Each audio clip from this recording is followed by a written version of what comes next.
Welcome to the show.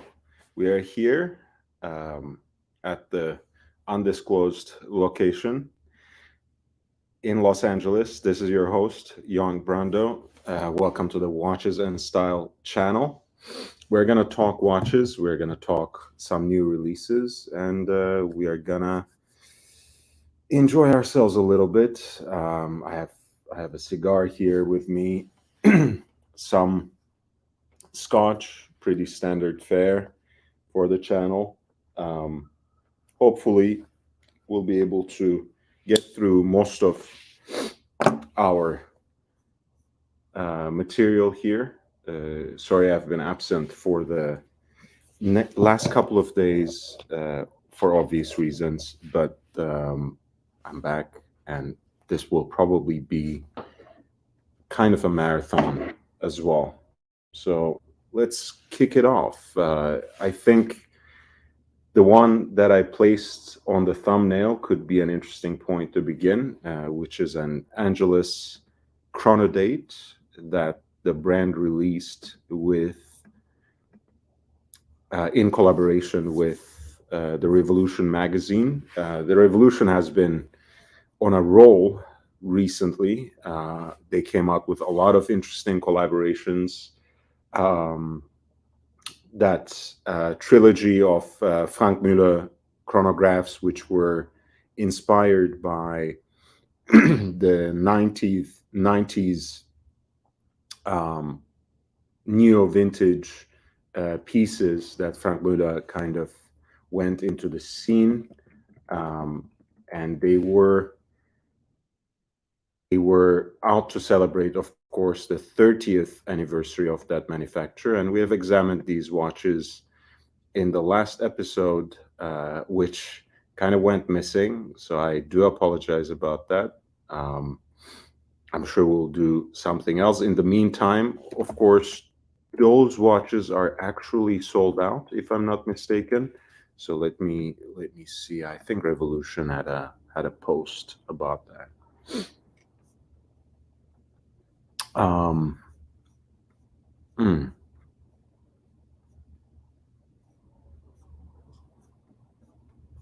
Or maybe it was just Grail Watch that had a post about that. Let me see.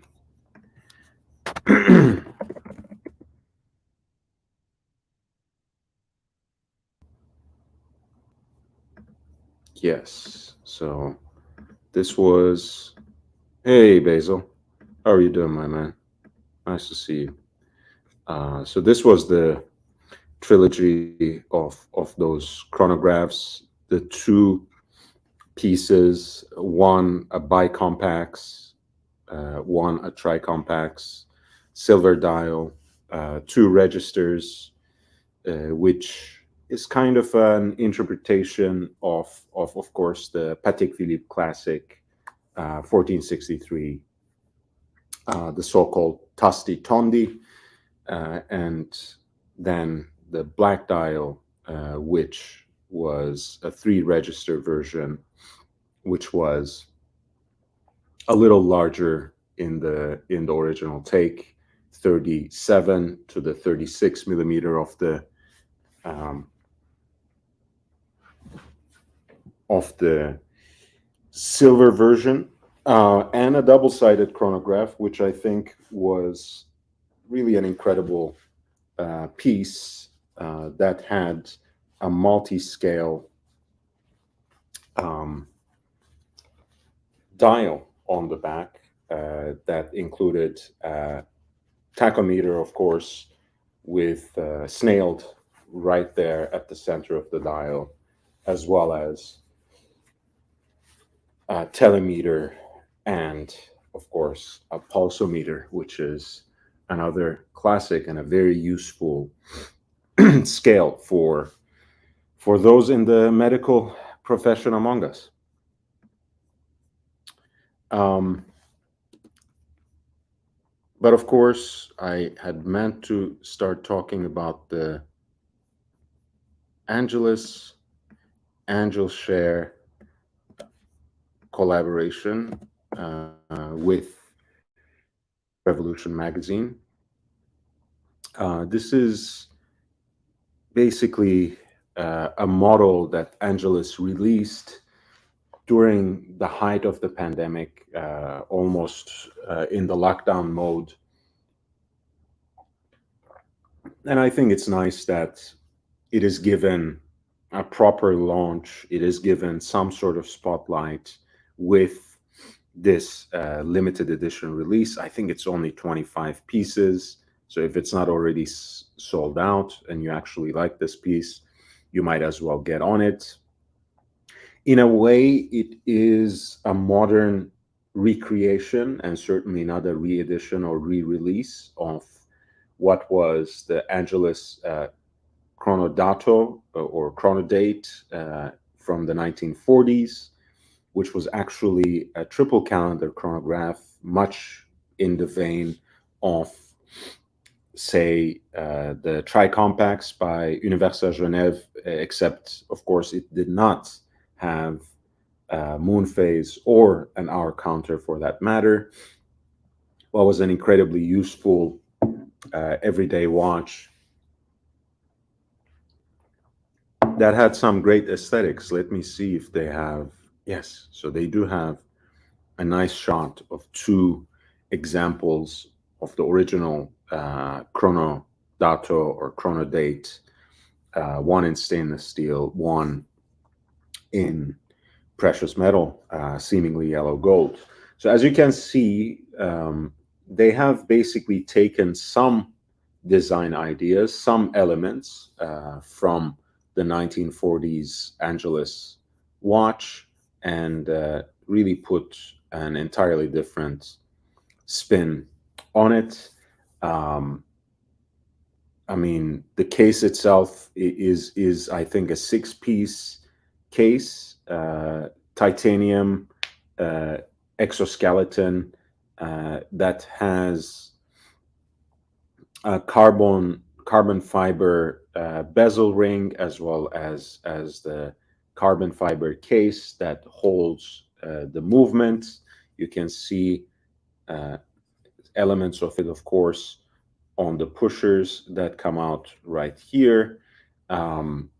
I'm not a huge fan of the case design, but I'm a little bit of a more vintage head slash traditional modernist, so I might not be quite hip to these ultra modern and contemporary designs. It's a little too angular for me.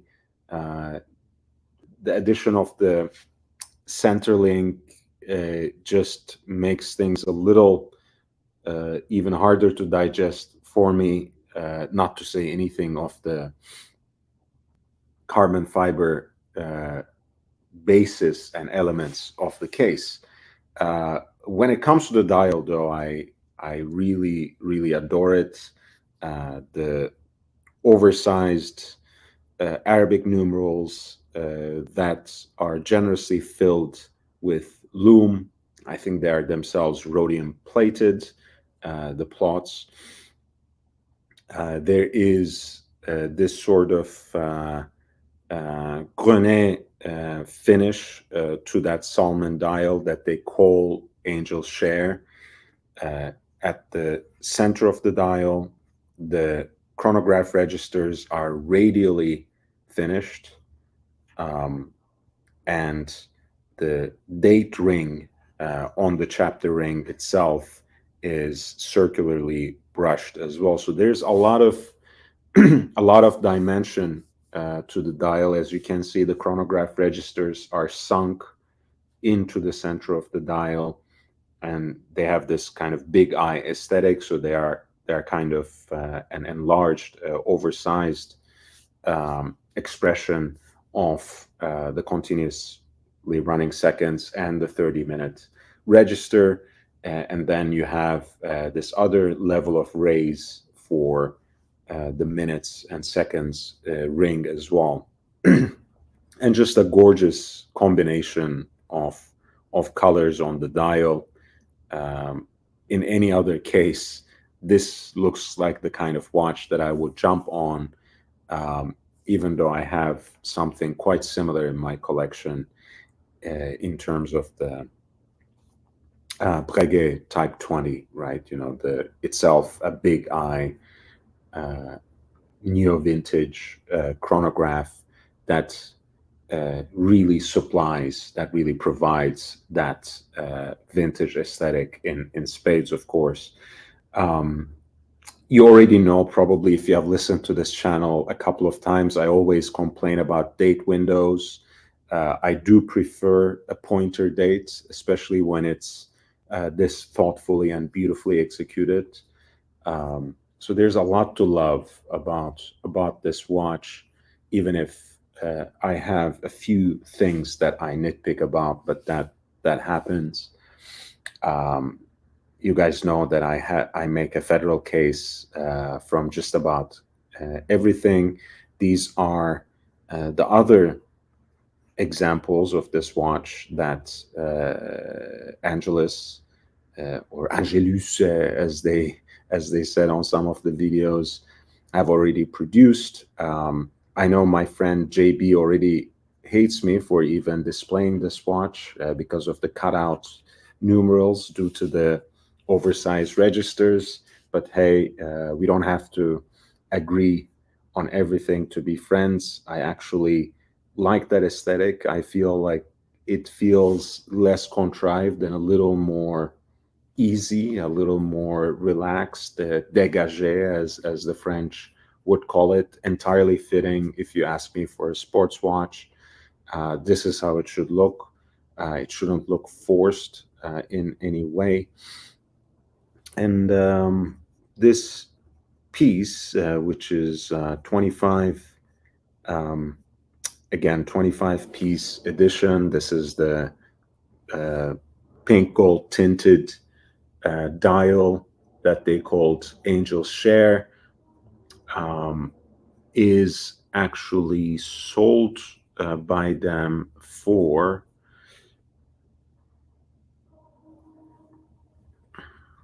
$21,300 Swiss francs. Now, guys, I understand that this is limited edition. I understand that there's so many aspects of it that are very special.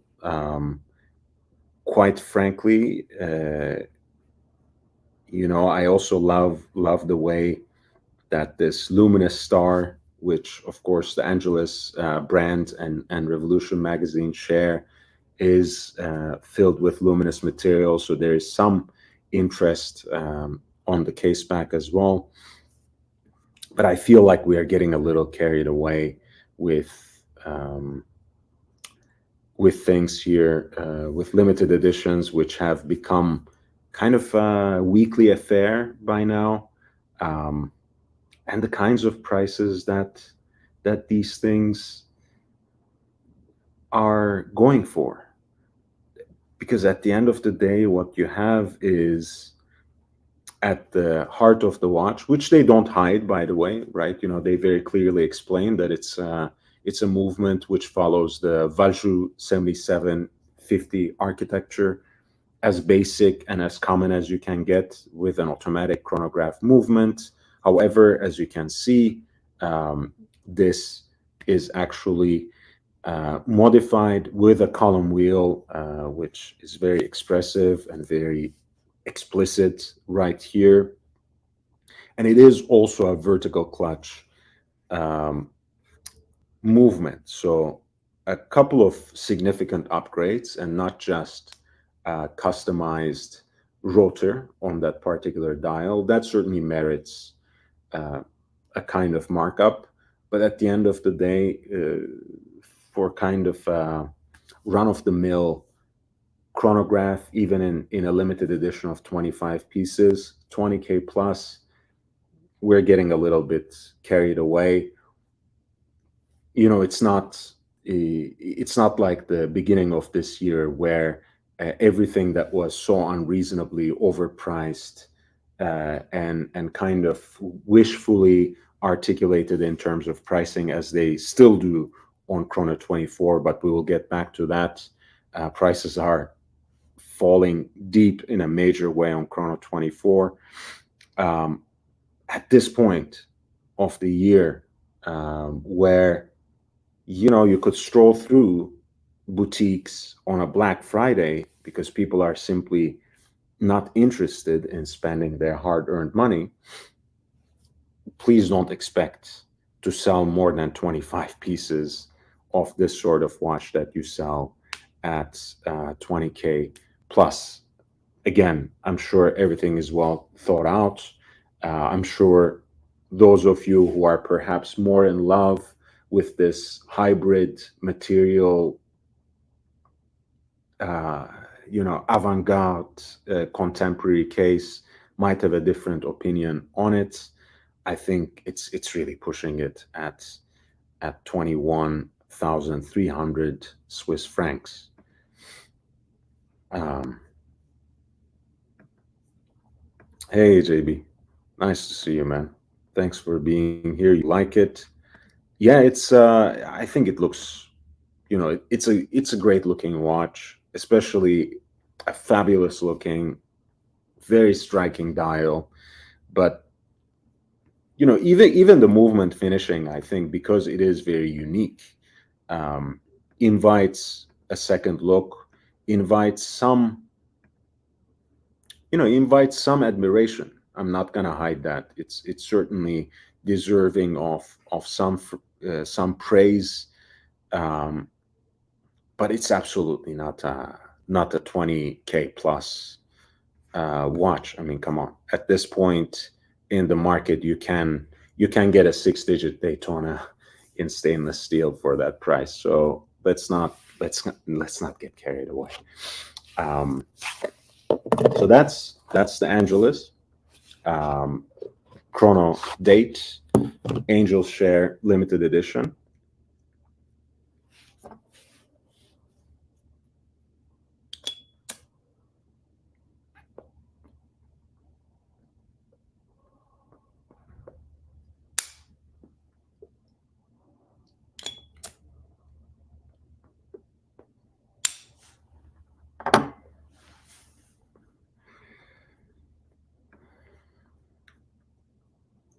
We can move on perhaps to another release by Revolution. And you'll have to give me a second for that.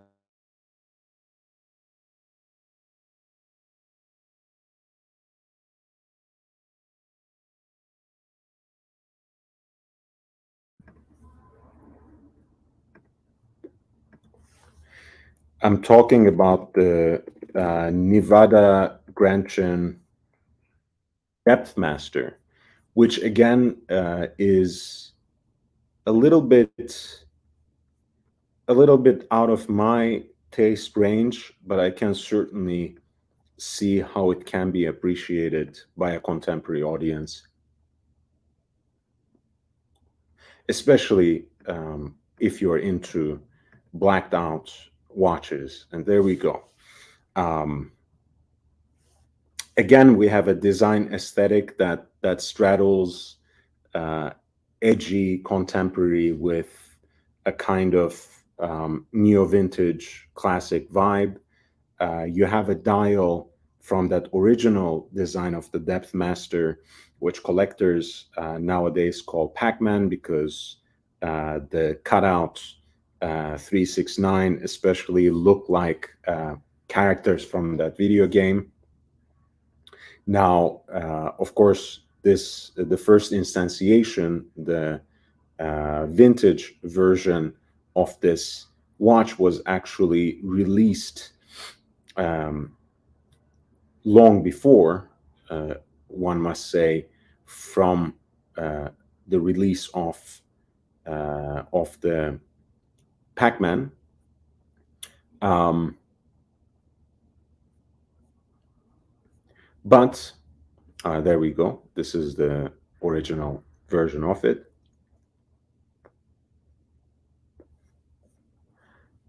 But still, of course, since the resemblance is so striking, they have uh, gone.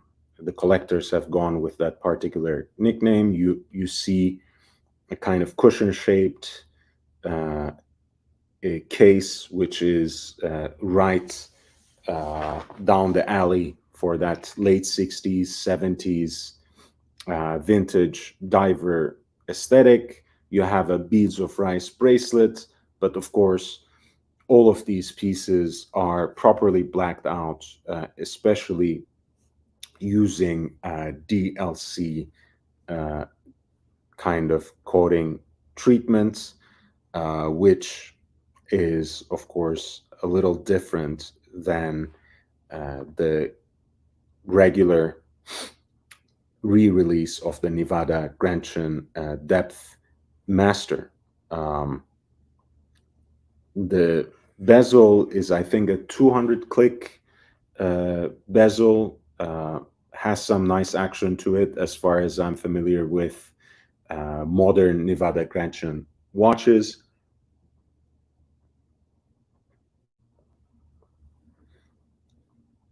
And just, even without the bracelet, I think with the bracelet, because it's a beads of rice bracelet that I really associate with white metal, and even kind of straight end link vintage aesthetic. I can't quite vibe with the full bracelet blacked out like that. Again, DLC treated, same with the case.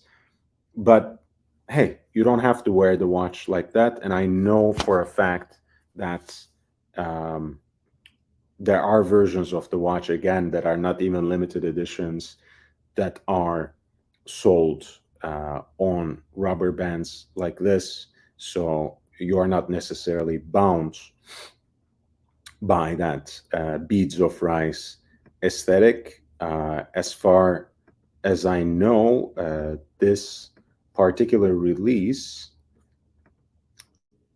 itself comes with an additional strap, which is kind of the a calfskin leather strap, which goes well enough with the watch.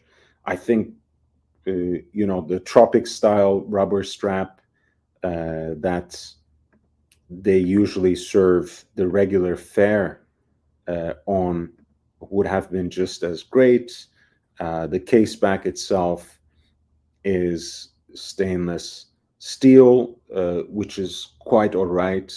Again, the OCD among us might complain about that a little bit. I think for a watch at this price point, which is under 1K, that's quite normal. That's quite acceptable, if not necessarily preferable. Again, DLC is perhaps more durable, not only more scratch resistant, but also harder, if not quite impossible, to peel off. But that part of it that's closest to the skin, I guess you could do without the DLC coating and simply not take the risk. So this particular model, which they called the No Barracuda, is actually retailing on their website for $990. Quite attractive for neo vintage, vintage inspired dive watch with a very particular aesthetic, which is blacked out, which is a little more rare to find, with a Swiss made movement, with a full bracelet, as well as an added strap. I think that's quite a fair price point. So I absolutely love this one. Again, I would be nitpicking if I complained about the vintage styled beads of rice bracelet that is itself very blacked out and for me doesn't make much sense. But then again, you don't have to wear it on it, and you can certainly still rock an all black aesthetic or blacked out aesthetic if you simply switched to tropic rubber band since the calf skin leather strap that they provide actually comes with a matching buckle that's also similarly and properly treated with DLC coating as well. JB, thank you so much. So much. I will look into it right now for you. Thank you so much. That was 4.99. Which movement does this black Nevada Gentian Revolution use? Hey, Gondog, belated happy birthday. Thank you so much, my friend. Thank you. And hopefully, I will be streaming at an earlier and more digestible time soon enough when I'm spending the last month of this year on the East Coast in New York City. So that will be an exciting time. We'll have regular live streams, and more importantly, we will actually have some pre-recorded interviews and perhaps also guests. So it's a very exciting time. December is going to be great for the growth of this channel. I very much look forward to it. The the caliber in here is called Soprod, which makes quite reliable recreations, which is just a more dignified way of saying clones of ETA movements. As you know, some years back, Swatch Group said that they won't be supplying those ETA movements to third parties anymore, and that they will simply start keeping them, quote unquote, in-house within the Swatch Group. That hasn't quite happened, but it did certainly prod some of the brands, no pun intended there, to produce their own alternatives, to contract other manufacturers to produce clones for them. And Soprod is one of those manufacturers. And the reference number for the caliber is PO24, which of course rhymes with ETA 2824, 24-2 specifically. So it's basically the run-of-the-mill time-only ETA caliber that is used very widely within the watch industry, and you will be getting a version of that movement here in a dive watch. Remember, those colorful versions of the Breitling Super Ocean Heritage were basically running on Breitling's edition of this same movement. So it's not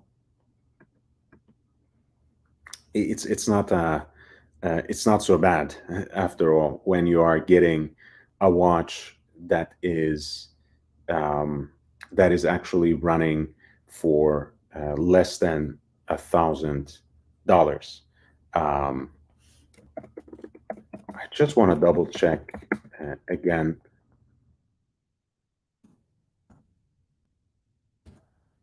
The movement of that Breitling Super Ocean, because I don't want to give you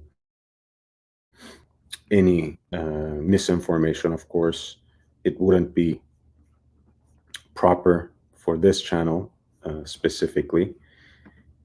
So Breitling Super Ocean runs on what they call the Breitling 17 caliber.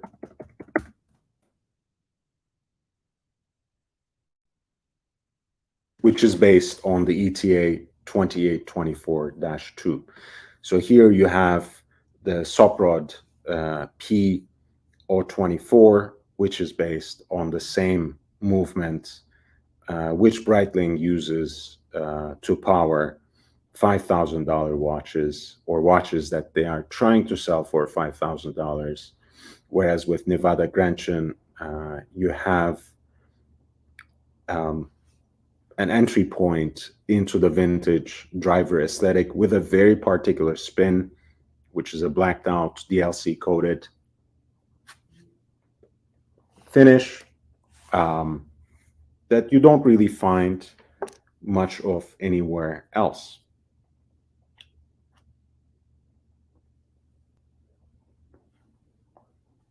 So I love this. I absolutely love this, as well as other recreations of the Depth Master. I would probably go for one of their plain Jane models like this. But in either case, I think this is a nice, funky, and fun watch for those of us who have probably one too many dive watches in their collection, but why not add another one? And thank you, Jake, for again for that generous contribution and your question, which helped me go a little bit further into explaining this particular release.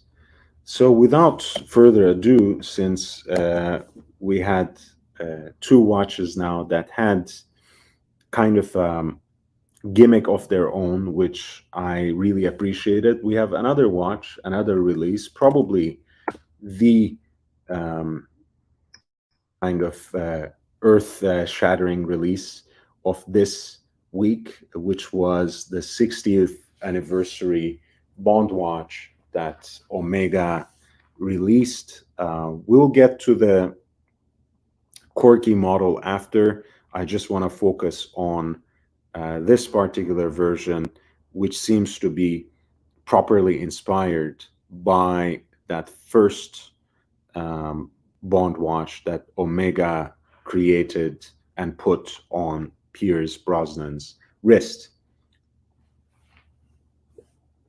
You see how they replicated that early version of the wave dial. I think, unfortunately, it's a stamped application here rather than the properly hand guilloché style, which characterized those early editions and which still make them really desirable. Incredible find still under 3K. Here you have a modern take on that watch with a larger case as well. So you have a 42 millimeter case that's significantly larger than the 90s watch, but probably not so much in the way that it wears from today's Omega Bond watches. You have Milanese bracelet, so kind of mesh style, vintage inspired bracelet with a straight end link, which of course reinforces that particular aesthetic. And you actually have on the back, which I call the gimmick, but which I absolutely adore, a kind of mechanical reanimation of that famous introductory James Bond sequence. What an absolutely brilliant idea. And apparently it's directly connected to the second hand. So you basically see it over and over again when you turn the case back on a watch that's properly charged up.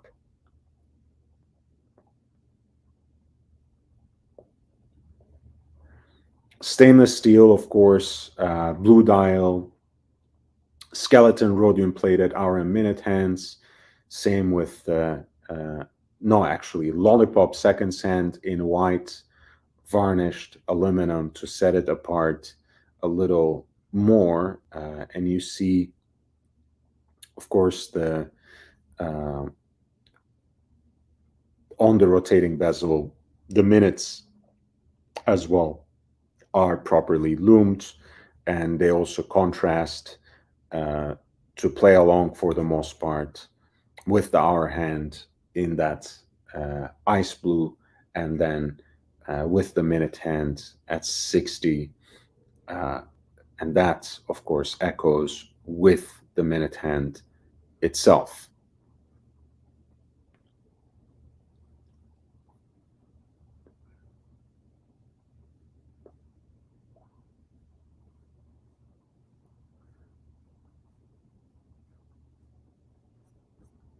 Yeah, I think this is a great little watch.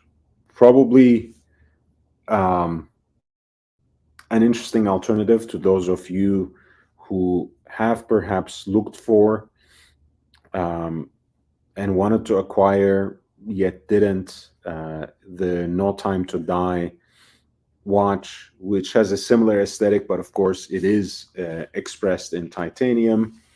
Um, this one has a certain collector's appeal if you're into Bond watches, if you're into Omega Seamasters. And again, I always appreciate the extra effort that Omega puts into these boxes. As I mentioned many times before, brands like Rolex and Patek simply stopped trying when it comes to presentation, when it comes to boxes, even if we're talking about their most exquisite models, you're mostly served, either a small box or a large box, depending on uh, whatever is going on in their mind at that particular point. Here you have a model that they launched properly with a London gala, which also serves, I guess, as an appropriate send off for Daniel Craig, who, if you ask me, was quite, yeah, I don't know, it's a strong claim to say that he's a top three Bond, at least in my counting. I think, not many people would disagree if I put Sean Connery um, at the top. He is the original after all, even though one might say that Ian Fleming actually imagined in his mind that Cary Grant of the North by Northwest would be the most appropriate casting for the role. Um, I think Cary Grant was actually offered the role, but he rejected because he didn't want to commit to making more than one movie. Um, Great loss for him and for the Cary Grant fans among us, but certainly no loss for the Bond franchise, which won an iconic actor in Sean Connery, uh, who basically serves as the golden standard. Roger Moore is my second favorite, and I think I would actually go with Daniel Craig over Pierce Brosnan, who is very charming and who I think had uh, a little bit of that energy, somewhat, um, gentleman, jokester kind of energy of Sean Connery, uh, without perhaps the campiness of Roger Moore. So there's certainly a saving grace for him. I think Timothy Dalton was in many ways the prototype of Daniel Craig in terms of the athleticism and even the brute force he brought into the role, kind of Bond as an action figure sort of approach. And George Lazenby, even though his performance was pretty solid, as you know, did not continue after the first movie because God knows what. It probably got into his head to be at the top of the world for that little while. But at any rate, so this is that's the top three for me. St. Peter, I want to share something with you actually. Um, because I did go out to look at a few things for Black Friday, but of course the only thing I got was this book.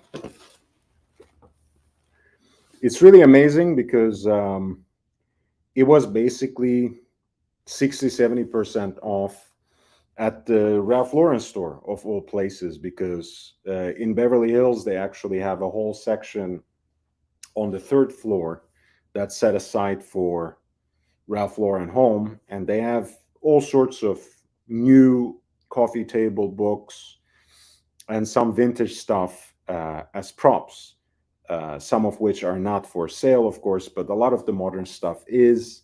I don't know if they had any extra um, markdowns for Black Friday, but what is essentially $150 plus tax, of course, book I got for $40. So I was very happy. I was looking for a nice Caravaggio book, coffee table book, for quite some time, and that's the Complete Works by Sebastian Schütze. So I look forward to cracking it open and looking at some of our favorite paintings. Unfortunately, I won't schlep it to New York, but we can always talk about it later. Mike David, welcome, welcome, welcome. We should at some point. Maybe we should meet up in Texas somewhere.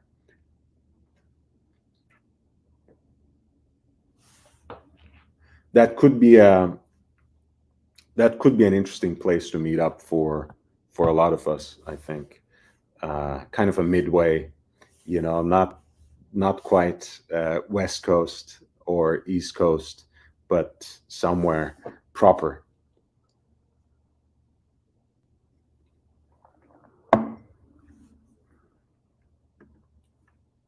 Mm. Yeah, look, Rolex always denies supplying watches for these kinds of things and striking special deals or even sponsorships. But we know, especially in the contemporary age, they do it all over, especially with athletes, if not other celebrities as well.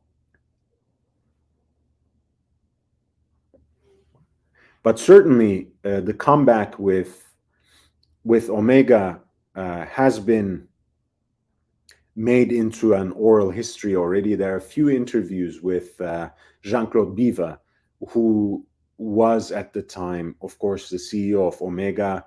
Apparently, one of his assistants approached him with Omega's offer of, sorry, with the Bond franchise's offer to put an Omega watch on the new Bond's wrist, on Pierce Brosnan's wrist.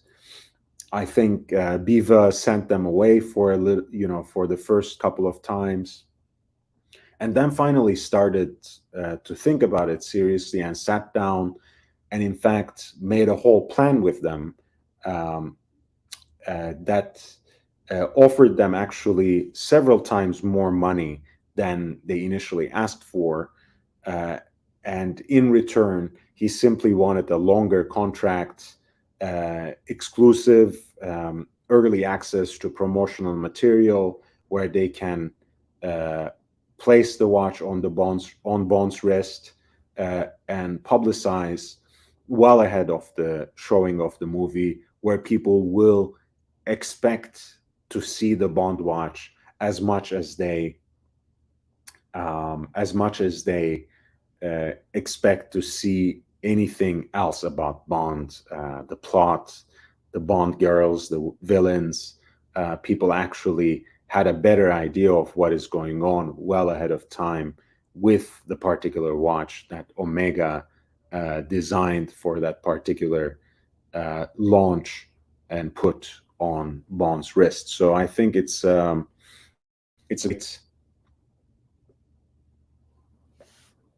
great moment in Omega's own revival, and it's also an incredible moment to think in terms of the marketing aspects, marketing angles of the modern Swiss watch industry. I mean, I think that's a chapter that remains to be properly written, because, as is usually said, and I think this is something that Jean-Claude Biver put into words pretty clearly.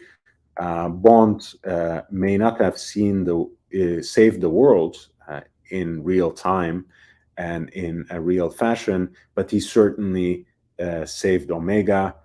Um, I don't know what the modern fate of Omega would be without the Bond watch, but certainly it is better for it. And the 60th anniversary release, I would say, is a proper um, recognition of that.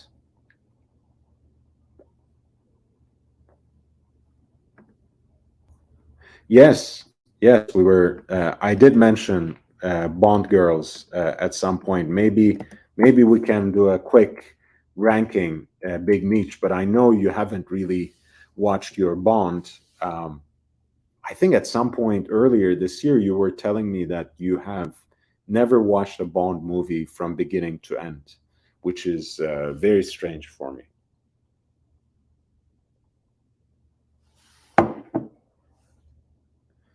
Um,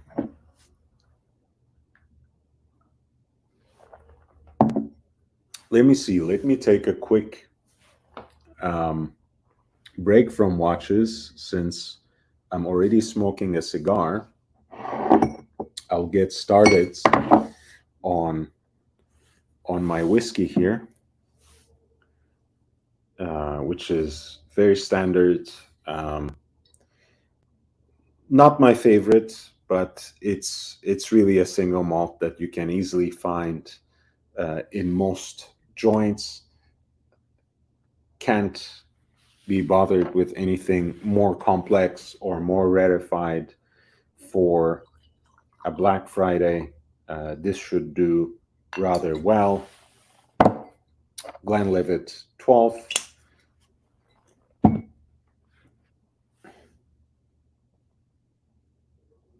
Bruce G says, "Don't." Thankfully, he doesn't know anything about Bond girls, Bruce G. So I don't need to get him started whatsoever. Um, a few drops of water. Yeah, I'm sure you do. I'm sure you do. Um, all right. So we're talking about new releases. There is actually another Bond watch that they released. This, by the way, was retailing at $7,600, which I think is right around the ballpark of the No Time to Die watch they released earlier. Um, Look, I mean, I like this quite a bit. For me, again, I love a bargain. I love anything from that particular period of time where you already start seeing the wave of neo vintage kind of taking over at least certain parts of the horological market. I would really go with one of those quote unquote original Omega Bond watches, specifically with that first Seamaster professional reference for um, for James Bond, and that is a reference number. Uh, I want to say 2584. yeah, let's check it out.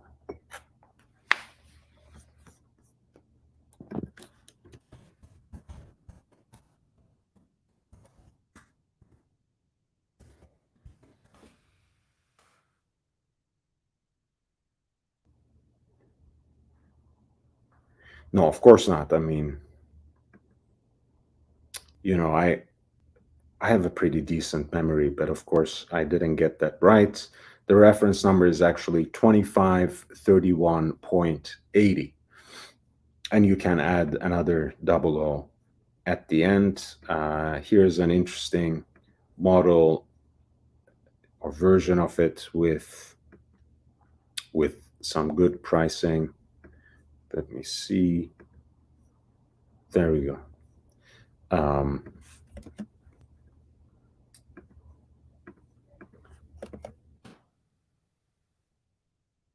I do like the modern recreation. Again, don't take me wrong, but I find a lot to love about these, initial automatic Omega Bond watches, 2531.80.00, with that by now iconic Seamaster bracelet. Of course, the aluminum bezels will be nicely and properly faded out. You will actually have a lot more depth in your dial because that's a proper guillochage on the dial in the 90s model. Uh, the font on the bezel, I absolutely adore. What I really like about the recreation is that balanced look created by the uninterrupted dial. This one, of course, has a date at 3 o'clock. Again, those skeletonized hands where you will actually have the luminous material completely depleted and expired, of course, because it's tritium from early 90s. There's absolutely no life left in it. That being said, of course, this is still a beautiful watch, and you can easily find one that's even in a better condition than this if, for whatever reason, this sort of fading is not desirable to you. You can certainly find one around $2,500, $3,000. And to repeat again, the reference number is 2531.80. I think that's a great watch, a proper start to any kind of watch collection, a proper start to neo vintage / vintage collection as well. I really adore it. I love the fact that the helium escape valve is a little more discreet, a little sits a little more flush to the case. I really appreciate that. Beyond that, I think it's a great choice at any rate, but also, following closely again the principles of this channel, if we bring up a watch that's a little more on the spendier side, a little more on the expensive side, it's been my tradition that I simply provide an alternative that's more reasonably priced, and an Omega Seamaster Professional 300M from the 90s, the first Omega Bond watch, is always an appropriate choice for that genre.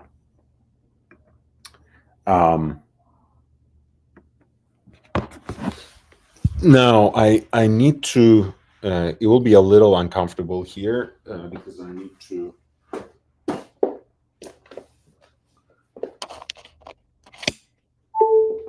right from this location. I don't really have a lot of good points for my plug. Let's see. All right, this is a little too close, unfortunately. You'll get a close up of my face let's see. Um, he knows Bondage Girls. I have the Casino Royale. Love this new one. Lack of font. Tina looks sharp. I really, I mean, again, I actually adore it. It's not a watch that I would go out and buy because I just don't like watches that are so outwardly and explicitly branded in a certain way.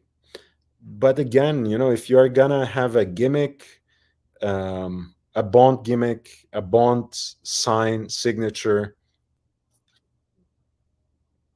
symbol, um, is more than appropriate because the Bond franchise itself, I think, uh, is a franchise that has, from the very beginning, um, had a sense of humor, had a sense of humor about itself, didn't ever take itself too seriously.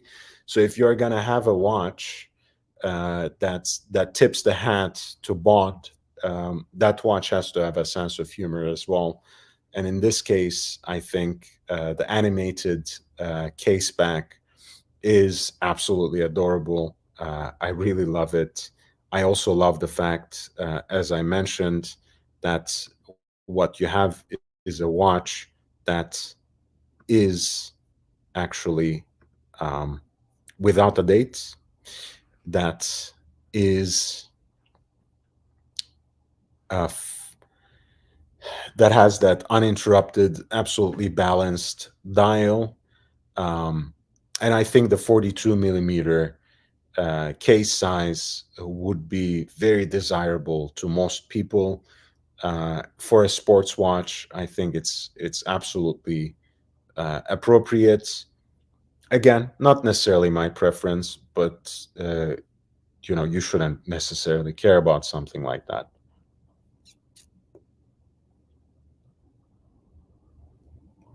It's a proper tribute. It's a proper Bond watch, and it's certainly within Omega's wheelhouse, worth the money they're asking for. Um, but of course, the alternative would be to go back to 2531.80.00 for an even more affordable alternative. Aussie Expat says, I have an undying crush on Heather Graham.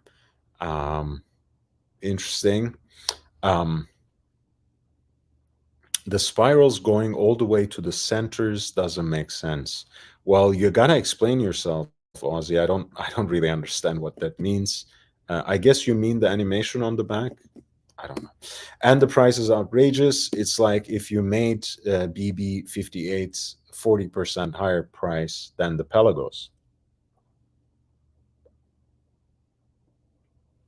Look again, Omega is a marvel of modern marketing, Aussie Expat. I mean, their entire pricing strategy is based on releasing um, releasing limited editions that no one asked for, and no one really cares for at a markup.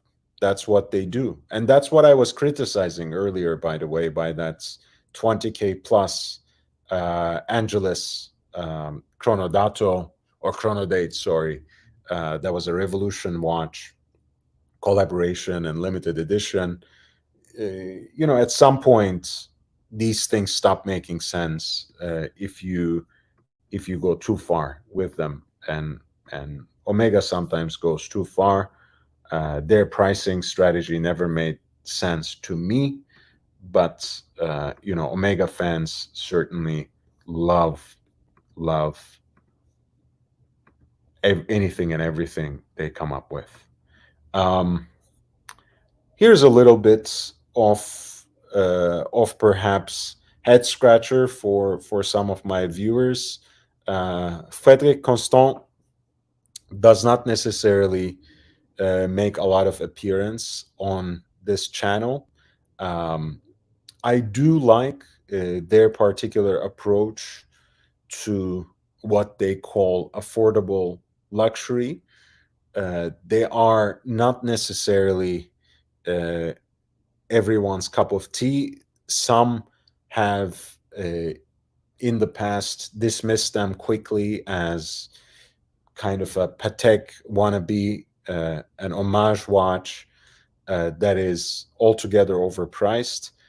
But they have a couple of watches, a couple of designs that are interesting enough and that are original enough, and that have some redeeming qualities, I think, that deserve certainly a second look.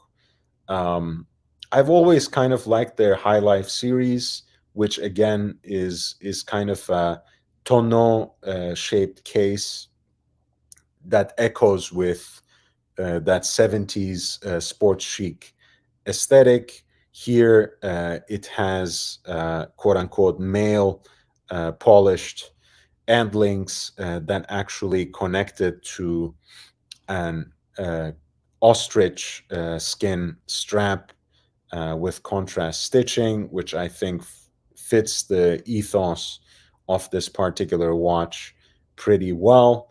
I love all the blue accents on the dial. I love the world time aesthetic. Here, it actually has pointer dates on a subdial at 6 o'clock, which is an added value for some. I know people somehow have their mindset on, oh, world time or GMT watch has to have a date. There you go. Patek's world time doesn't have a date indicator, but Frédéric Constant actually does. It also has a manufacturer caliber, namely FC718, and that is actually Frédéric Constant movement, their manufacture, quote unquote, in house movement that they use for their world time watches, which also has um, a pointer date function.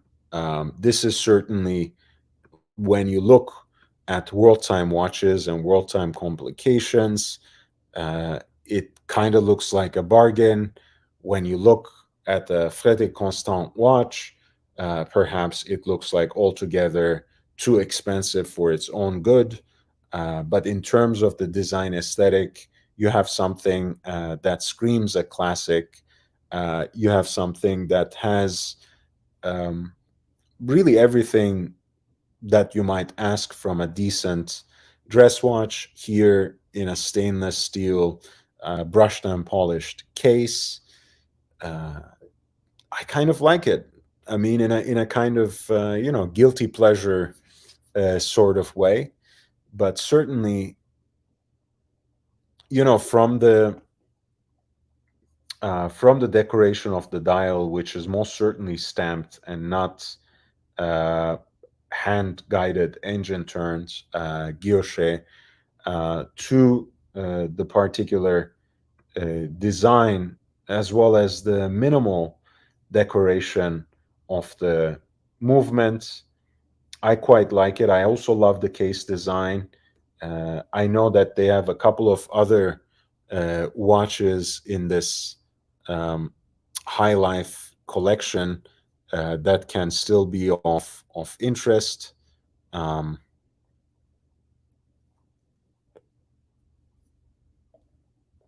they have a chronograph with that same case shape. They have they have time and date versions that have a full bracelet aesthetic and a little more of that sports chic vibe. Um, they have the world timer with a full bracelet that is a little sportier rather than dressier vibe of that um, earlier watch that I showed. They also have in the same case a version of their perpetual calendar movement, right? In kind of two different flavors here.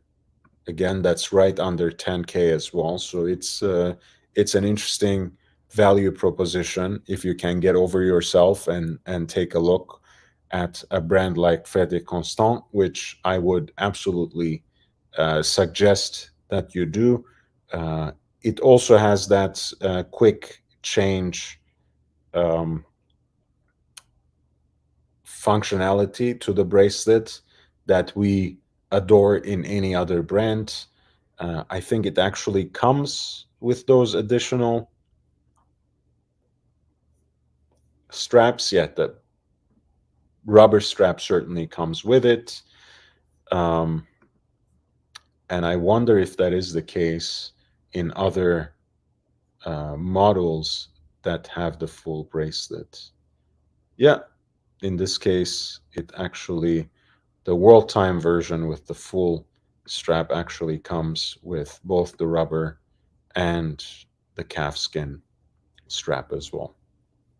Well, there you go. It is certainly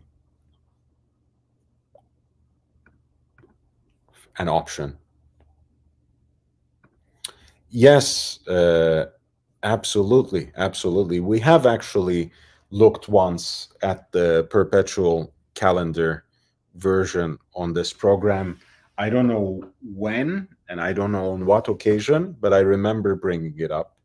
Um, and certainly, again, it's interesting. You know, they have. I think by now they have enough originality to their designs and really um, their own manufacture slash in-house calibers that they deserve a look, even if at an earlier time.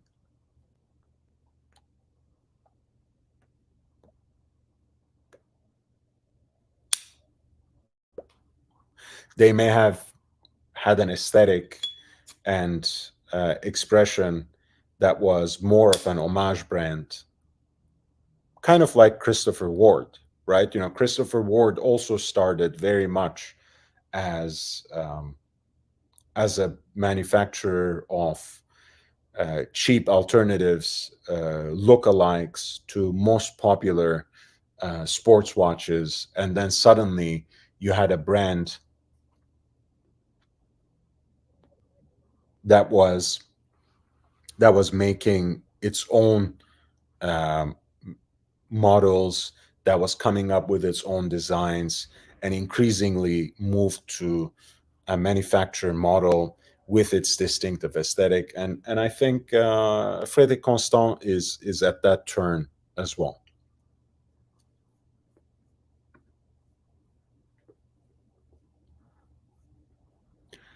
Let me take a quick break here. I will be back in 5 minutes. This was the last watch we discussed. It is the High Life World Timer by Frederic Constant,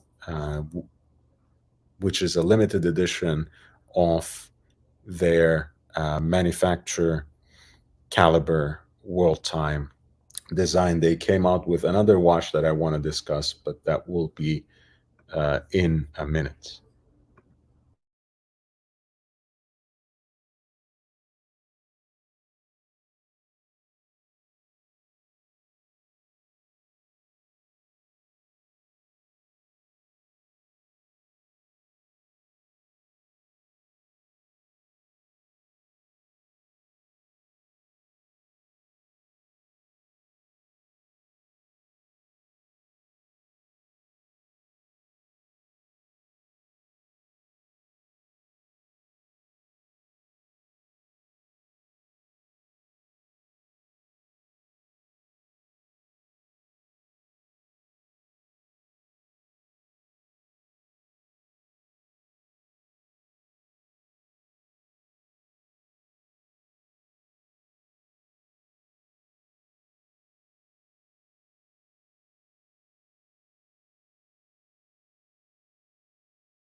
All right, so we are back. Um, Again, Frederic Constant probably by now makes some of the most affordable, relatively speaking, in-house caliber or manufacturer caliber world time and perpetual calendar watches. And they have just come out with this blacked out version of their classics world timer. We were just looking at the High Life world timer, which is kind of their sports chic um, tonneau shaped case aesthetic with either an integrated bracelet or male end links with a matching strap of some sort, rubber or leather. In this case, you have a more traditionally round shaped case in stainless steel, PVD titanium coated, and sandblast finished for a blacked out aesthetic. You have alpha hands that are loomed, as well as the indices that have the dots, um, kind of blacked out world map, which gives me a post-apocalyptic vibe of sorts. I kind of love it. I also like the fact that they express the cities with the official abbreviations of the big airports in them, right? You have JFK instead of New York. You have LHR for London Heathrow. Um, so it's kind of a different approach there, and certainly something I appreciate. LAX instead of Los Angeles, of course. DEN. I'm guessing that's Denver. So very cool, very interesting aesthetic there. Um, and again, you have the date, um, pointer date at 6 o'clock in a subdial, which is a nice touch, nice addition, a useful addition to a world time watch, which is something that a lot of people desire.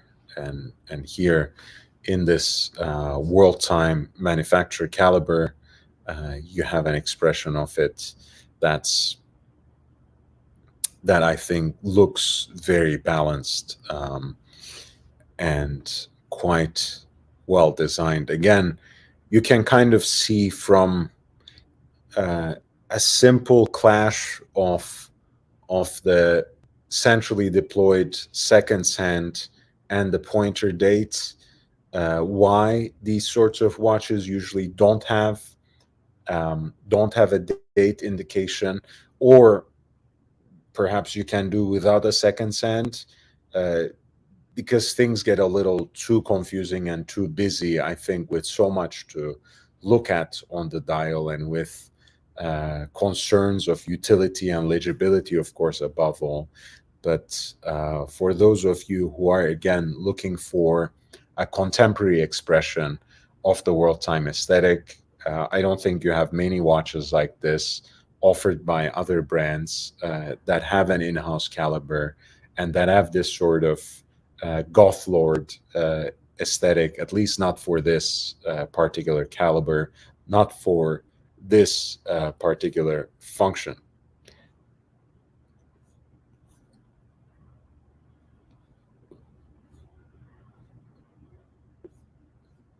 And this apparently is coming out in December,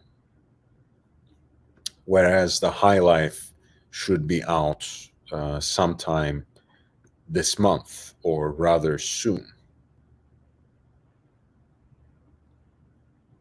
So you have basically um, a, an expression of that same caliber um, in this sort of chic traditionally elegant and sporty way, and perhaps in the inappropriately termed here classics, which really just refers to the case in this case, um, you have a more avant-garde, more hipster, more goth lord, Karl Lagerfeld kind of expression of that same movement and same aesthetic in this classics watch. Aussie Expat says, hmm, yeah, Aussie, I think you're taking it too seriously for the Bond watch again.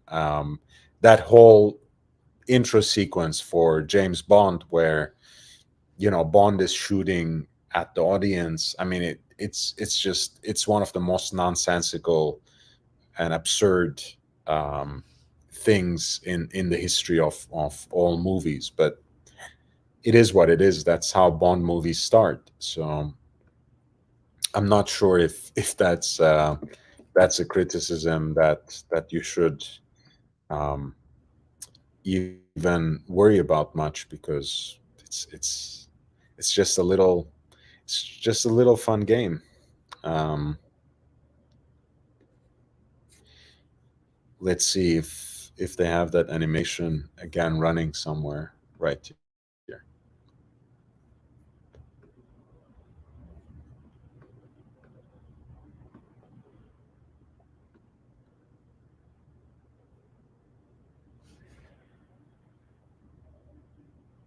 Yeah, I think it's as faithful of a creation as they could have, with a simple mechanism that's mostly, well, that's operated by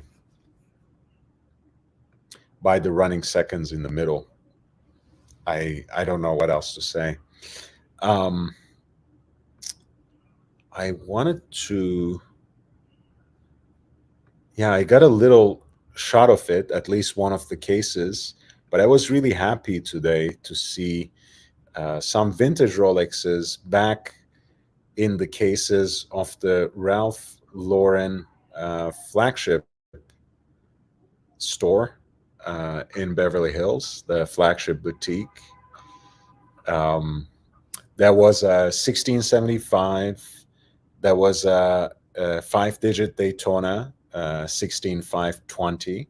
And in this particular case, there were two absolutely iconic dive watches by Rolex,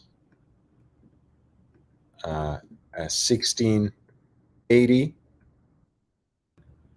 the so-called single red from early 70s. So you are in fact seeing that it's feet first,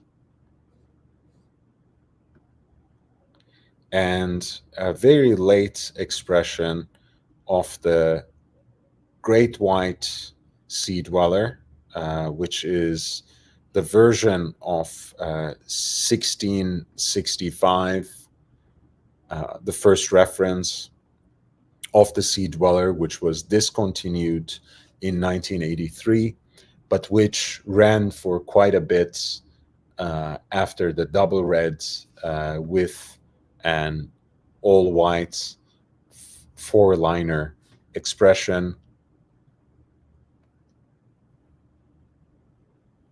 which the collectors affectionately call the Great White.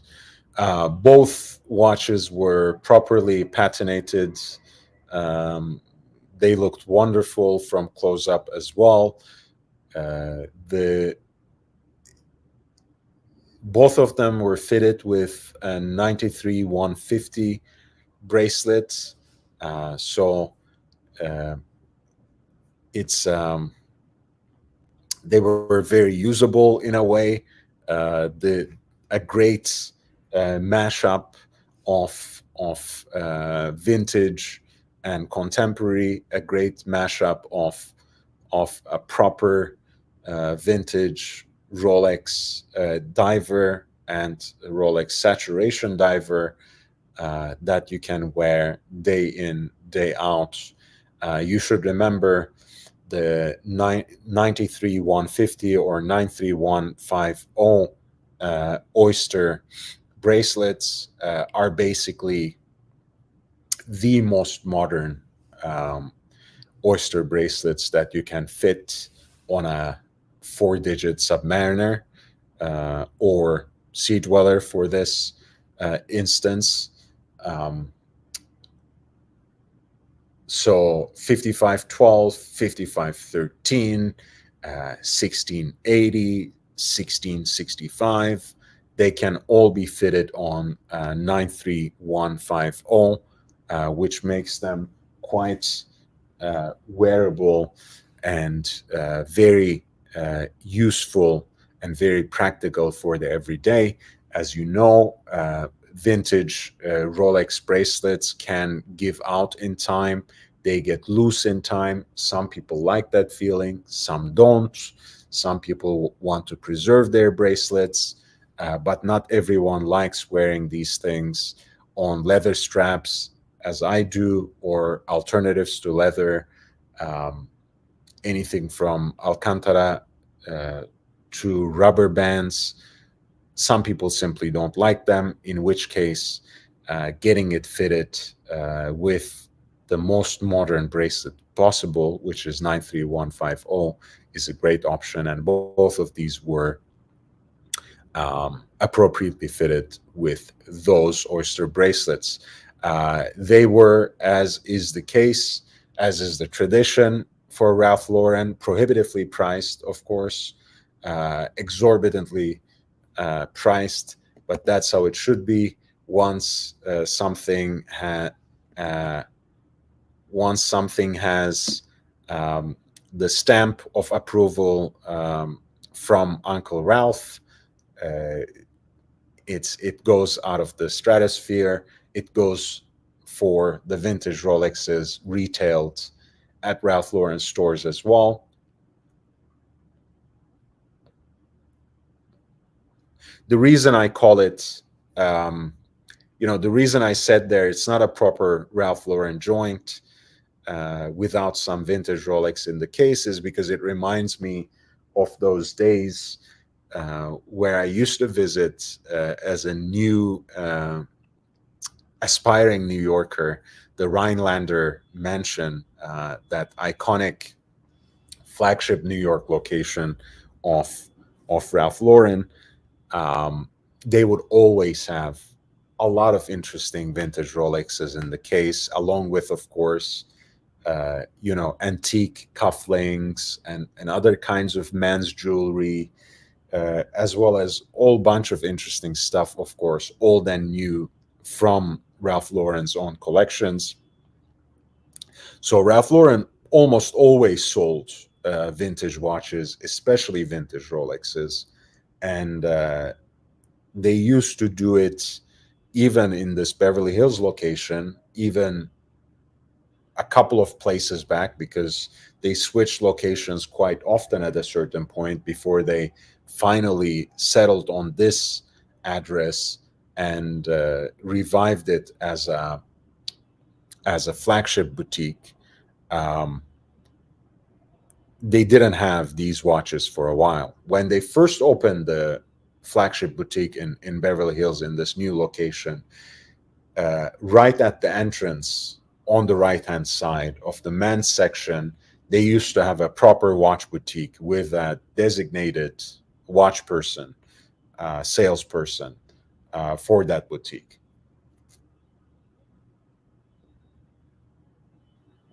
After a while, they decided, I guess, that wasn't the best use of that real estate, that most of their customers were not really into timepieces in that way.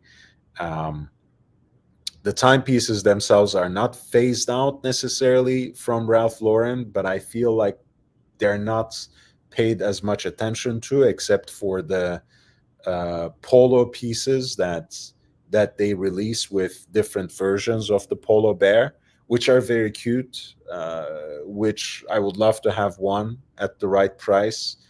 But anyway, that's not what the Ralph Lauren aesthetic really is for timepieces, at least from my point of view. So I'm happy to see these particular pieces back in the case, along with other vintage stuff, like a lot of silver, American Southwest, Native American type of jewelry, as well as antique cufflinks, etc. It really puts the whole store into a proper Ralph Lauren lifestyle brand aesthetic that I genuinely appreciate. That's why you could go into those stores and possibly spend hours on end just experiencing, just taking in the atmosphere.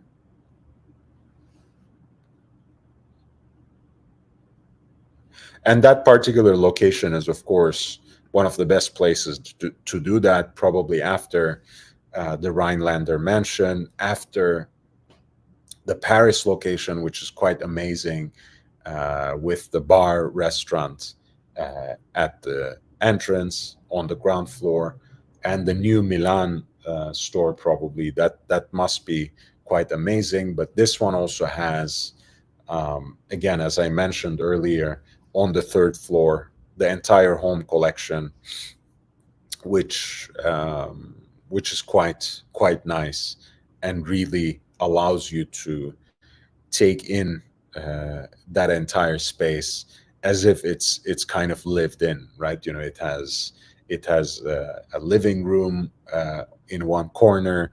It has a bathroom. It has well, I mean, not really a bathroom, but you see, I mean, the kind of fixtures that would go with a bathroom, um, bedrooms, etc. It's a uh, great place to stroll around, and it was completely empty. Right, it was Black Friday, and basically everything in the home selection was for sale. Everything in the Polo Ralph Lauren collection, for the most part, was on sale, but there was hardly anyone in the store, and that was the case with a lot of places in West LA earlier today. And that's why I kept saying, from the midpoint of this year, the gray market dealers should really stop wishing for a Christmas miracle. There's not going to be a holiday shopping spree. Nothing of the sort is going to happen this year. The prices have been dipping. Don't try to fool people by, zooming in, by homing into one or two uh, price trends on extremely rarefied hype watches to hide what is actually going on in this market today. And I will just show you what I received today in terms of price alarms from Chrono 24, and I have an entire. By the way, Mike David, thank you so much for that PayPal contribution. I really appreciate you. I I cannot thank you enough. Everything counts, and that was a very generous contribution by Mike David. So I appreciate it. But I wanted to show some of the price drops that I received today, and it really shows you how, the connoisseurs pieces, or specific kinds of vintage and neo vintage watches that fly under the radar, but that somehow had ticked up in terms of their value, started coming right down at this point in time. Um, and let me see that again. I may have quickly deleted it. Hopefully not.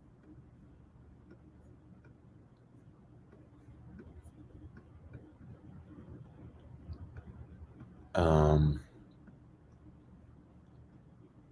let's see. I think I have. Mm.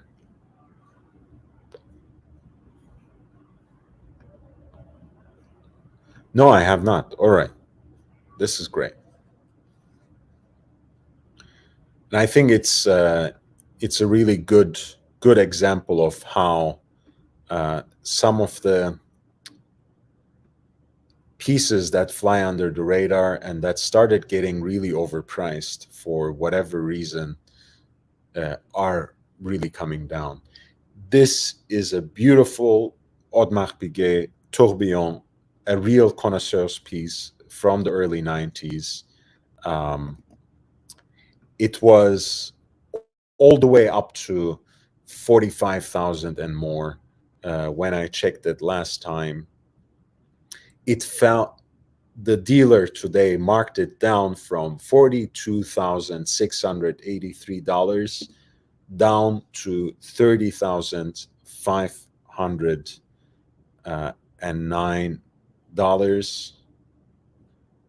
This is actually um, a dial design that's derived from an Egyptian temple. It's really beautiful.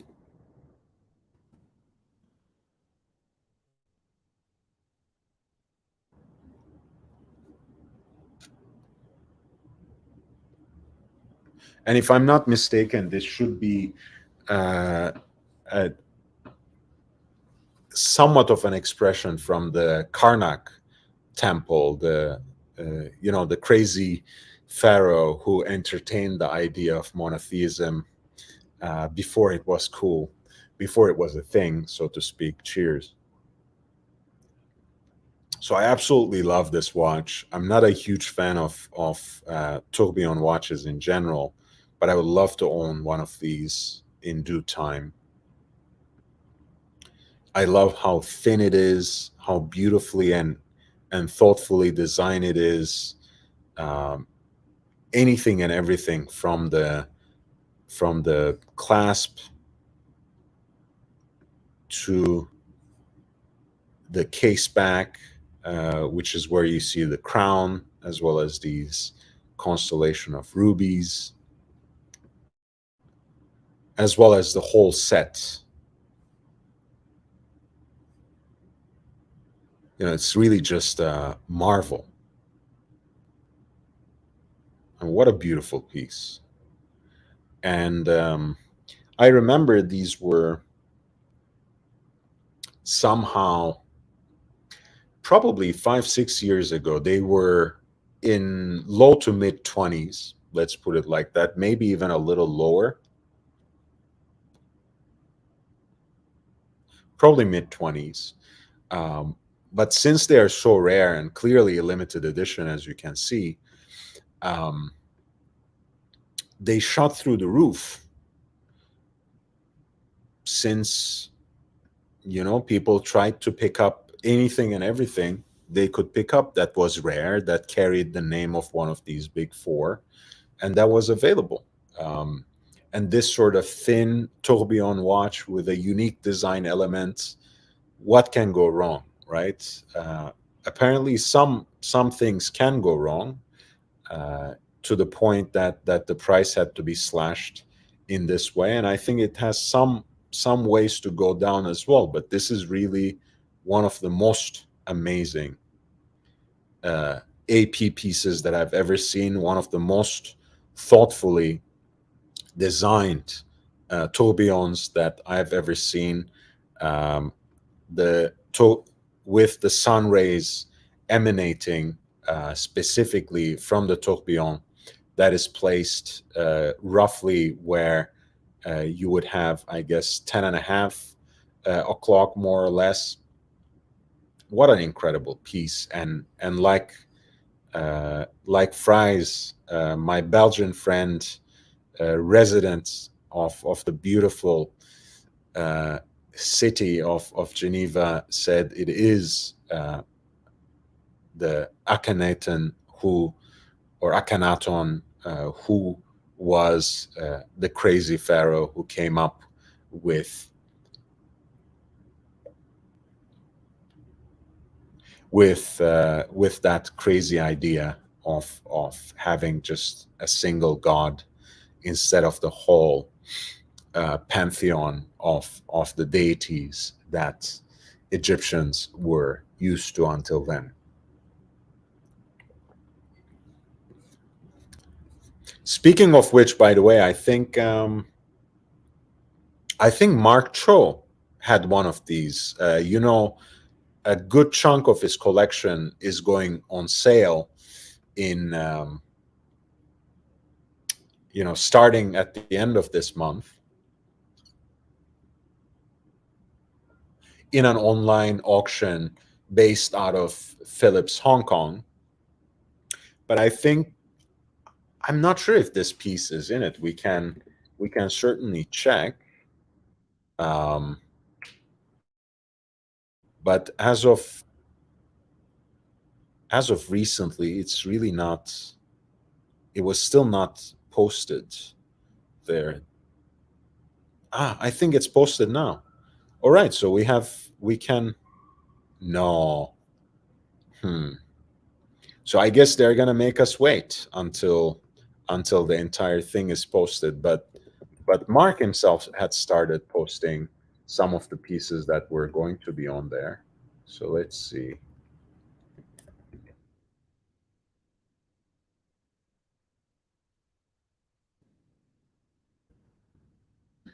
By the way, sorry, I don't want to imply just by calling him Mark that we have a very close relationship or something. I don't know Mark Cho personally. I do admire his taste in watches.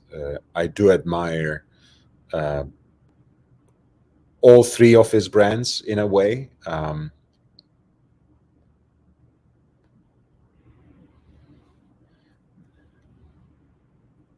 The Armory and Drake specifically. But there we go. He had started posting some of the watches that were going to be on sale. For example, this pair of Speedmasters, one an Alaska project, and the other, which is the case of first Omega in space with a Mitsukoshi dial and handset that he put on it. These two beautiful Patek Philippe Calatravas with the Clou de Paris or hobnail bezels, one in the white gold, Singapore special with sans serif Roman numerals and seconds on the subdial, and then you have a yellow gold which has the Dauphine hands and those sharp traditional Patek Philippe Calatrava baton indices, a date at 3 o'clock, and a centrally deployed seconds hand. The one on the left is a 3919. The one on the right is a 3802. He has a Lange Saxomat with the earlier iteration of that automatic movement, which has a decorated micro rotor rather than the skeletonized full rotor that the newer versions have. I think the architecture of this movement is a little more aesthetically pleasing, even if it is perhaps not as high performance as the later iteration. This is the caliber L921.4. Beautiful watch. Again, one of his watches that will be on sale. In that the beauty in everything online auction that is going to take off on November 30th. So just in a few days, basically, in less than a week. He has a three-piece 55th anniversary Grand Seiko collection with the 57 GS self-dater with the 44 GS and the 62 GS, a beautiful trio for sure. And finally, also an interesting Patek Philippe with a rectangular case that has this fully integrated look with the dial as well as the bracelets. Pardon me, having the same bark finish.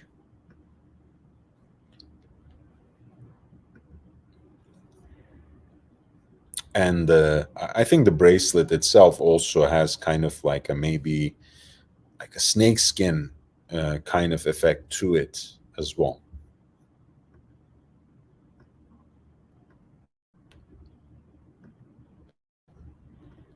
But anyway, we were actually talking about quite a different watch, but you can see how something like this would fit in Mark Cho's collection. I know he had one. I hope he's not offering it for sale in that auction. But at any rate, I'm sure this particular piece, if it were offered in an auction anytime soon, would find its way to an owner that would appreciate it, because it is really a special watch. A very thin, elegantly and thoughtfully designed tourbillon with one of the most elite makers, of course, from the time where they still cared about making watches, making special watches, presenting them in a particular way. And there we go. What you have is AP Le Tourbillon Automatique from 1990, 25643.003 BA for yellow gold. And it is currently listed on Chrono24 as a full set for $30,000. I think it still has some ways to go down, but then again, you have something here that's in an unabused condition, if not necessarily unused condition. And you have something as an absolute full set, which when it comes to this sort of a limited edition watch, I think is preferable. It might not be a deal breaker for everyone. It wouldn't be a deal breaker for me, but it's, I mean, this is one of the first times I saw every piece of that set so nicely exhibited.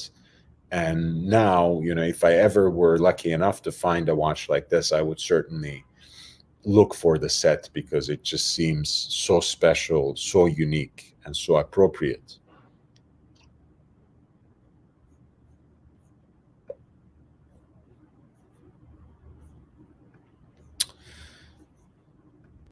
I wanted to also talk to you a little bit about the special service I provide to my Patreon subscribers, and maybe go through some of the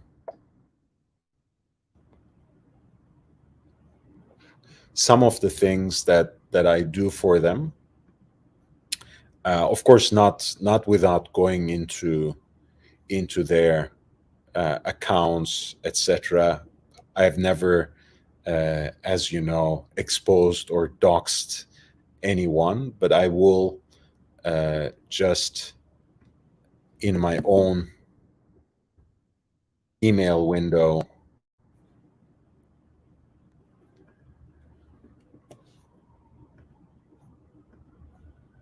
put perhaps the links that I provided to them today. Since it was Black Friday, I was feeling particularly generous. I wanted to provide an extra value, so I did 2 rounds of 3 picks for them. So I can share one that's that is perhaps very appropriate for content here, and you'll get an idea of what I provide as additional value for people who at least add this account at the initiate level. Let me also post the link to my Patreon account. So when you sign up there at the initiate level, which is still at the introductory rate of $10 per month, you will get at least 3 links to watch deals online. Usually more than 3, because I like, as I mentioned, doing these bonus rounds where I basically give this kind of list that has an organizing thematic, that has like a common theme that brings the 3 links together. In this case, it was the legacy of Lemania CH21 or 2310 as a movement base. And I found for them one, an example of the 1940s diminutive classical gentleman's chronograph that I am lucky to own. It was a little more expensive, well, considerably more expensive than what I paid for it. But unlike mine, this one is in an impeccable condition. There was a Vacheron Constantin Malt Chrono 47120 in 18 karat white gold. This is a line, this is a series that I paid a lot of attention to already on this channel. In fact, did a dedicated video for them as part of my bargain hunting early on this channel. I will post a link to that video a little later as well. I found another example more recently that was quite attractive at an attractive price point. And then you have this absolute monster of a sports watch in Roger Dubuis Easy Diver Chrono, which again is a chronograph based on the Lemania CH27, but of course put together, assembled, decorated, and finished up to the Geneva Seal standards. A beautiful and a very special sports watch, especially if you can pull off rather the 46 millimeter case size. So let's look at each and every one of them one by one, so we get a sense of these deals. Here is the Lemania CH27 from 1940s. The case itself is, I think, 33, 34 millimeters. So it's quite diminutive. As I said, it's a very small piece, but it's a beautiful dress watch for those who can or who would appreciate this kind of chronograph, this kind of piece. Really gorgeous. And as you can see, the architecture of Lemania 2310 or CH27 is really quite lovely to contemplate. You know, everything from this Y-shaped bridge to the swan neck regulator to the beautiful 8 8 teeth column wheel. It's a wonderful, wonderful piece. Very, very balanced, beautiful design. This is apparently, again, impeccable condition, recently serviced, very well put together. Of course, priced accordingly as well, which is a little too salty for my liking. But those of you who want to dip into this pool of vintage chronographs would be hard pressed to find a piece from 1940s in this kind of condition. It's not only the way that the case looks almost too good to be true, preserving a lot of the aspects of the original factory finish, but the dial itself, it's not spotless, but again, it's as good as a 1940s chronograph can be. Remember, again, these kinds of pieces were not waterproof, were not weatherproof, were not dustproof. So for it to have escaped almost unscathed for more than 80 years almost, it's unbelievable. So that is the Lemonia CH27, which was one of the links, one of the 6 links that I provided to my wonderful supporters who are at the $10 initiate level on my Patreon, and I provided the link right there. The second piece that I provided there was the Vacheron Constantin Malte chronograph. I love the design of these pieces. I love the fact that it's a multi-scale chronograph, right? You have the telemeter in a concentric circle right next to the tachometer on the chapter ring. You have a beautiful guilloche decoration at the center of the dial.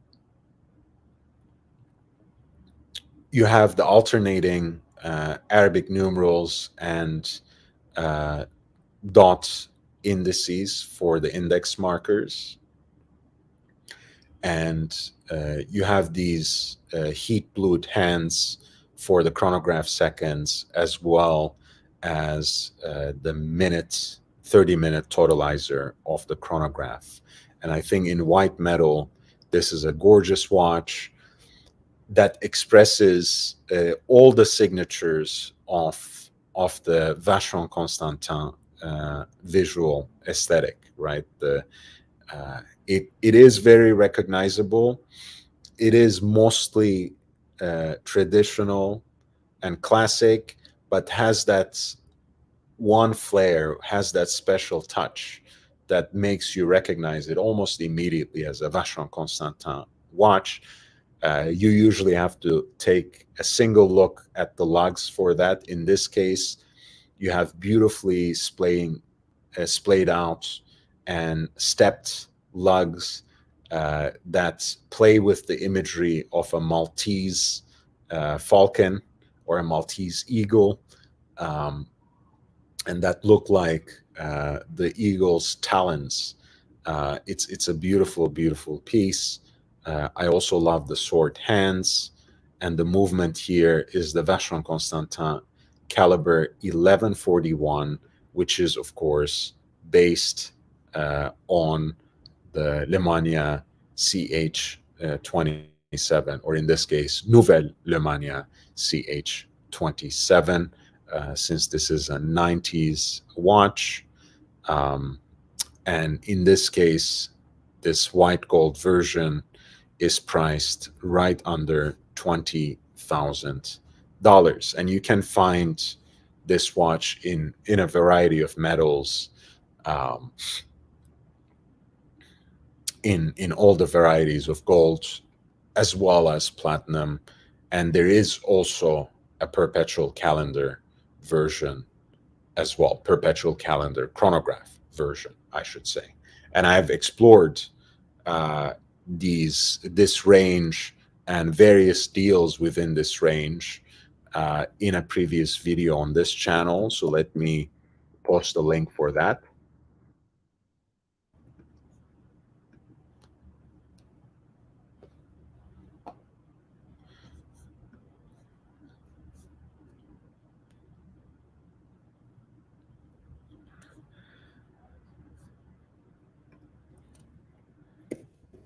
I need to create some new playlists now for the channel because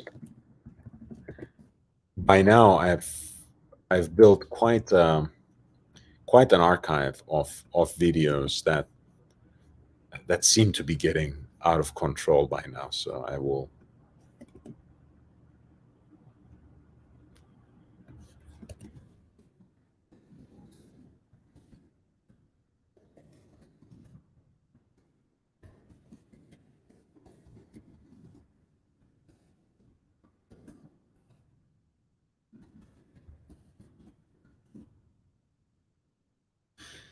Thank you so much, JB. I appreciate you. You know, this once every so often you might find a deal actually to your liking, and I hope that is the case for my members now. But more importantly, I find them educational. Right? I don't go into paragraphs or even sentences when I describe them, but I actually put some effort into the descriptors. I put some identifying marks. They're always grouped around a certain thematic, so it's usually very informative. It will help you form a certain appreciation for watches that you may not have seen before, for genres and types of watches that perhaps have escaped your radar. Um, but in either case, it gives you an opportunity to take a look or take a second look at these kinds of watches that present good deals financially, that are off the beaten path in terms of what is being hyped up or explored in the mainstream market.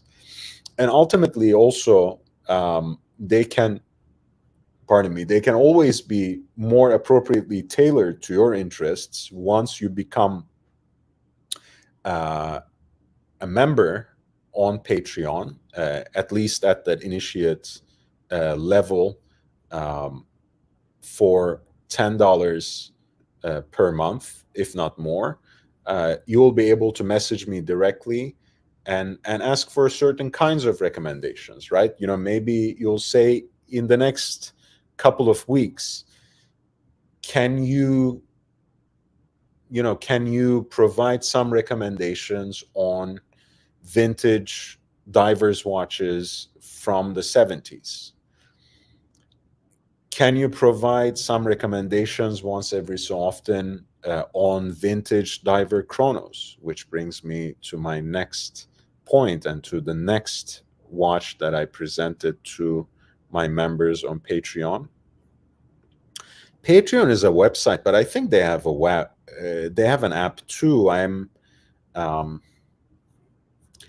I use the website because it's easier to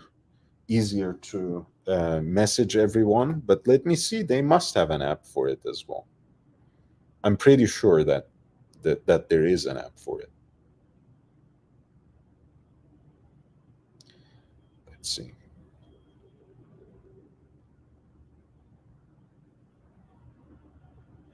So,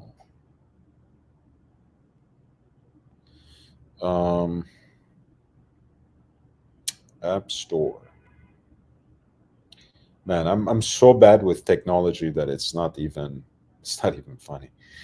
Um, yeah, of course, Patreon has an app as well, and it's also a website. Um, so thank you, Bruce G, for your interest.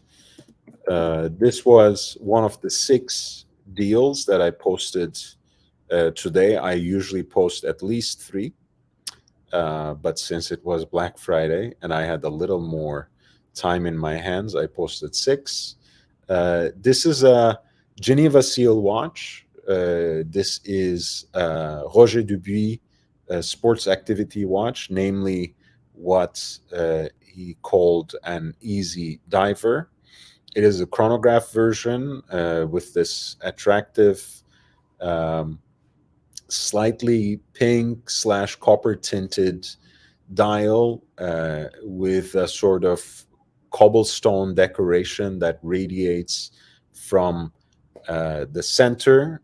Um, a beautiful piece, really. I love the case design. It's very unique. It's also the case design that he used in a slightly modified way in the uh, Sympathy series.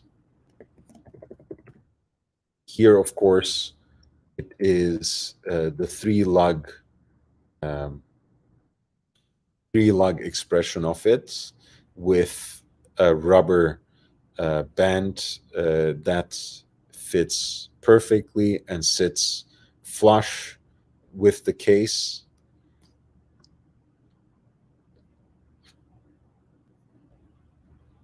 The lugs are scalloped, kind of hollowed out, with the rubber band attaching by way of these screws, which is another design detail that I really appreciate.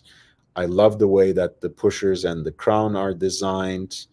It's just a very interesting piece that runs so well together. And the only thing that drives me mad from a personal standpoint is the fact that it is 46 millimeters. Um, Believe me, I have tried, and it is well designed enough that it doesn't look too ridiculous, but no matter how contoured the case is, no matter how well it sits on the wrist, 36 millimeters is way too big for me. But 46 millimeters, I mean to say. Um, but this is an incredible watch, an absolute unit at 46 millimeters with a Geneva Seal case, Geneva Seal movement, which has um, Roger Dubuis' assembly and finishing of the Lemania CH27, Lemania 2310 chronograph movements, finished to the highest of horological standards, finished to the standards that aspire and deserve the hallmark of Geneva. What an incredible watch. And for what you are getting, I think it's an absolutely great deal. It is listed right under $9,000, and the seller also accepts offers. I'm sure you can find it even for a little cheaper with different dial configurations, perhaps a few months down the line. That's my recommendation. Wait for another 2, 3 months. You will have more options, you will have better deals, there will be more watches on the market. If you are not particularly pushed for time, if you are not really in a rush to acquire this watch or that, waiting a little longer is always the best option. But for those of you who are shopping now and who are looking for a diverse chronograph and who like oversized sports watches that also provide genuine horological value from a real Genevan watchmaker in Roger Dubuis. This is an absolute masterpiece. Roger Dubuis Easy Diver chronograph with the copper dial, beautiful two registers, Nouvelle Lemania CH27 based movement, Geneva seal inside out, and listed here for less than $9,000 on Chrono24.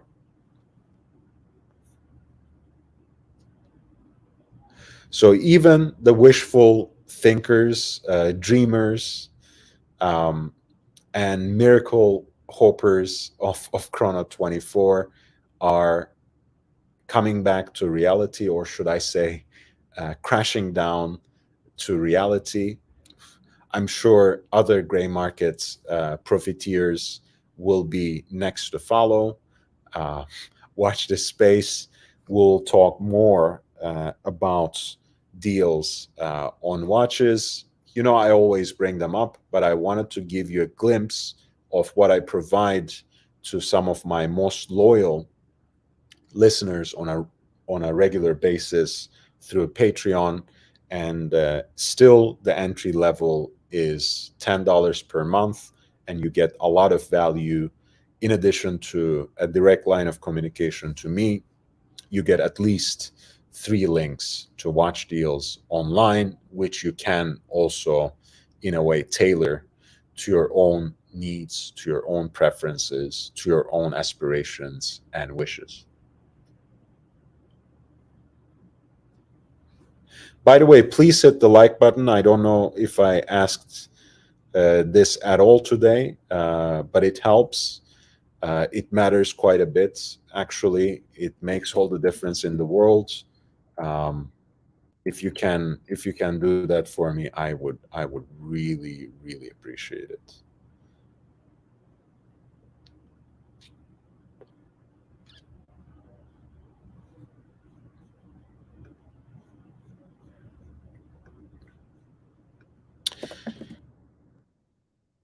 So I think we are coming back.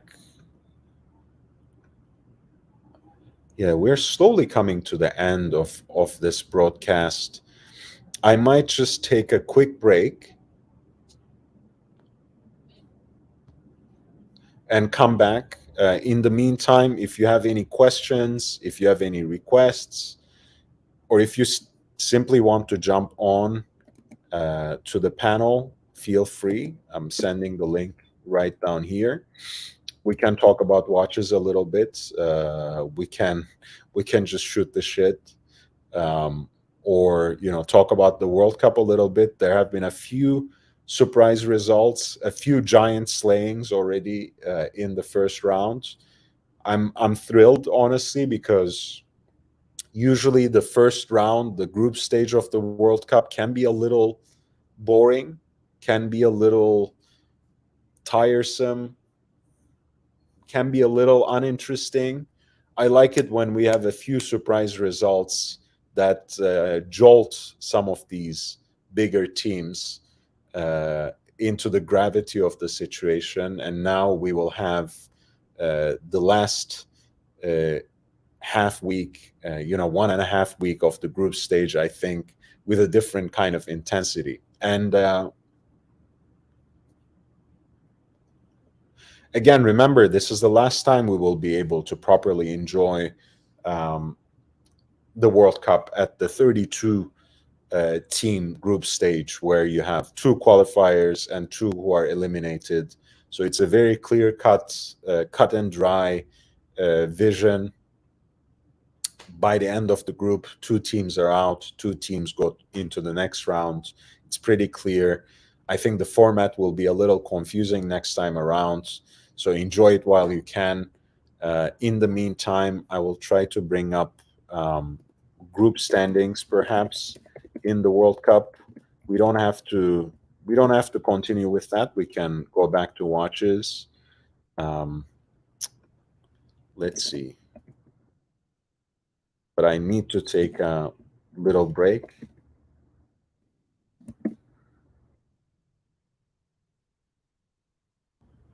And again, hit the like button if you enjoyed the broadcast so far. Hit the like button if you learned something from it. Click and explore the Patreon if you would like to, which as I just explained to you, has a lot of added value already at a very reasonable price point, which will not stay there for much longer. Um, Certainly in 2023, I think it will be a different thing. And if you get your foot in the door, I will certainly not exclude you in the future. So you sign up at this rate, I will still provide this service for you for quite some time to come. Let's see. Well, I will just leave it at the results, I think, screen for a little bit.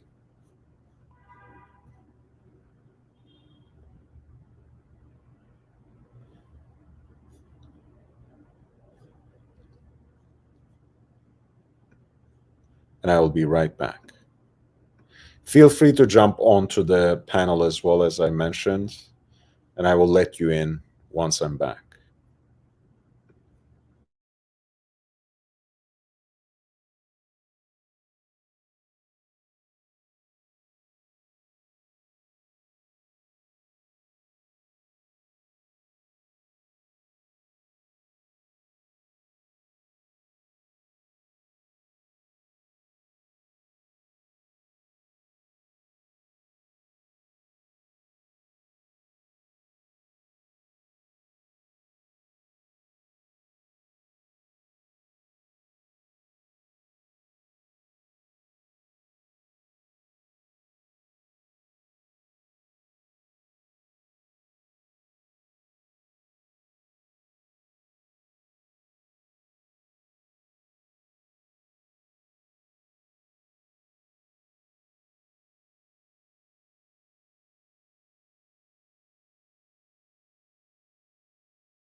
All right. So let's talk about the World Cup a little bit. If you have any questions related to the World Cup or watches, feel free to interrupt me with a super chat. Otherwise, I'll talk a little bit about the World Cup and then perhaps close until, unless someone jumps on the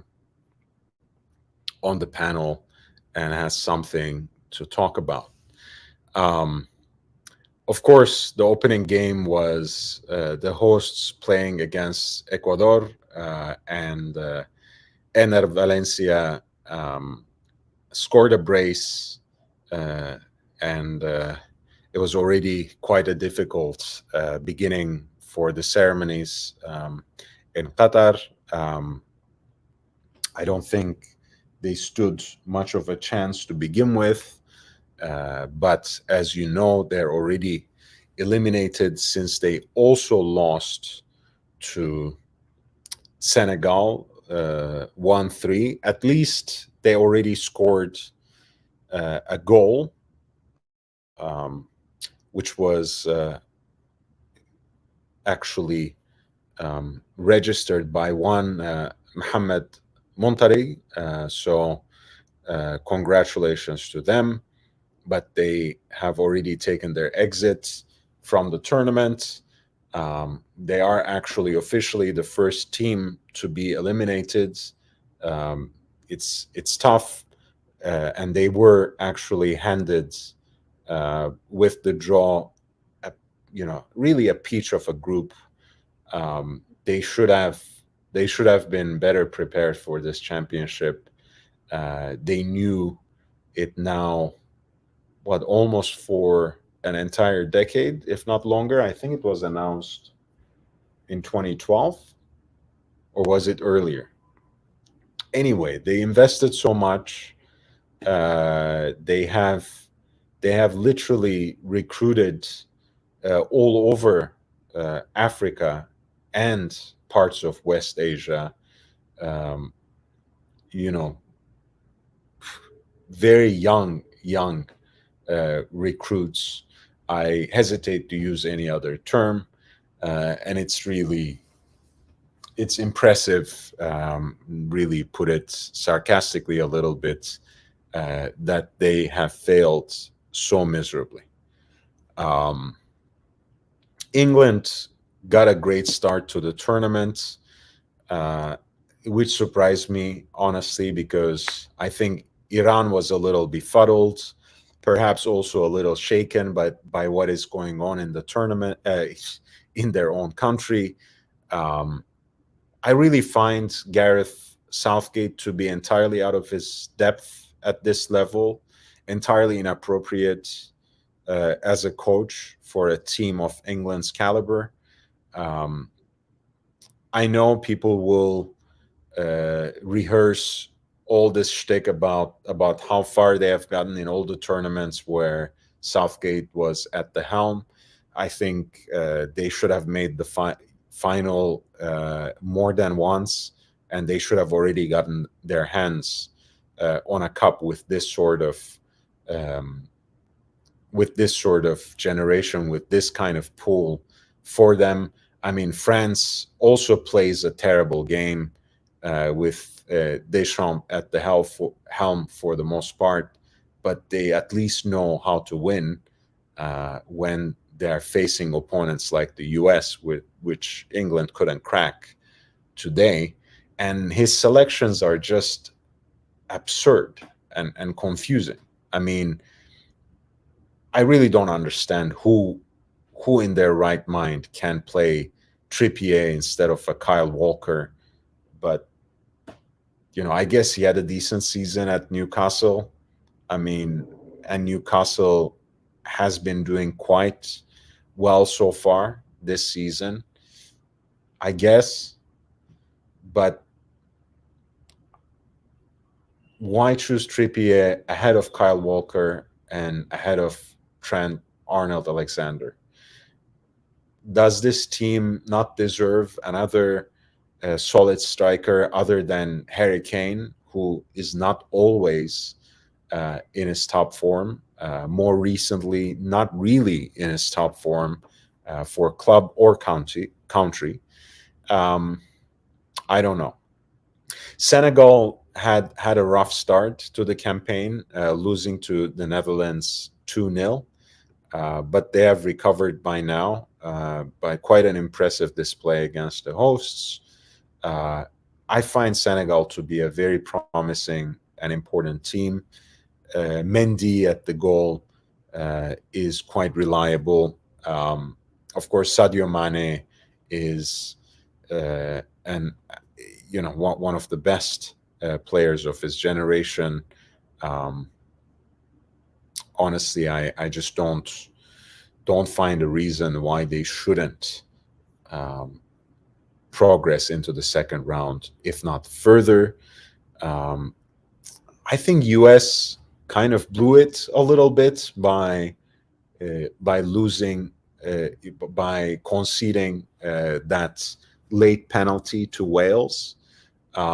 If we had managed to get 3 points from that game, I think we would have stood a better chance of qualifying. Now it's all or nothing against Iran. US Iran is incidentally a game that recurs quite often in the first in the group stages of the World Cup, that I suspect something. Sometimes I feel like, they I've always had all sorts of conspiracy theories about draws in these sorts of tournaments. I really feel like they're drawing United States and Iran into the same group too frequently for it to be a coincidence.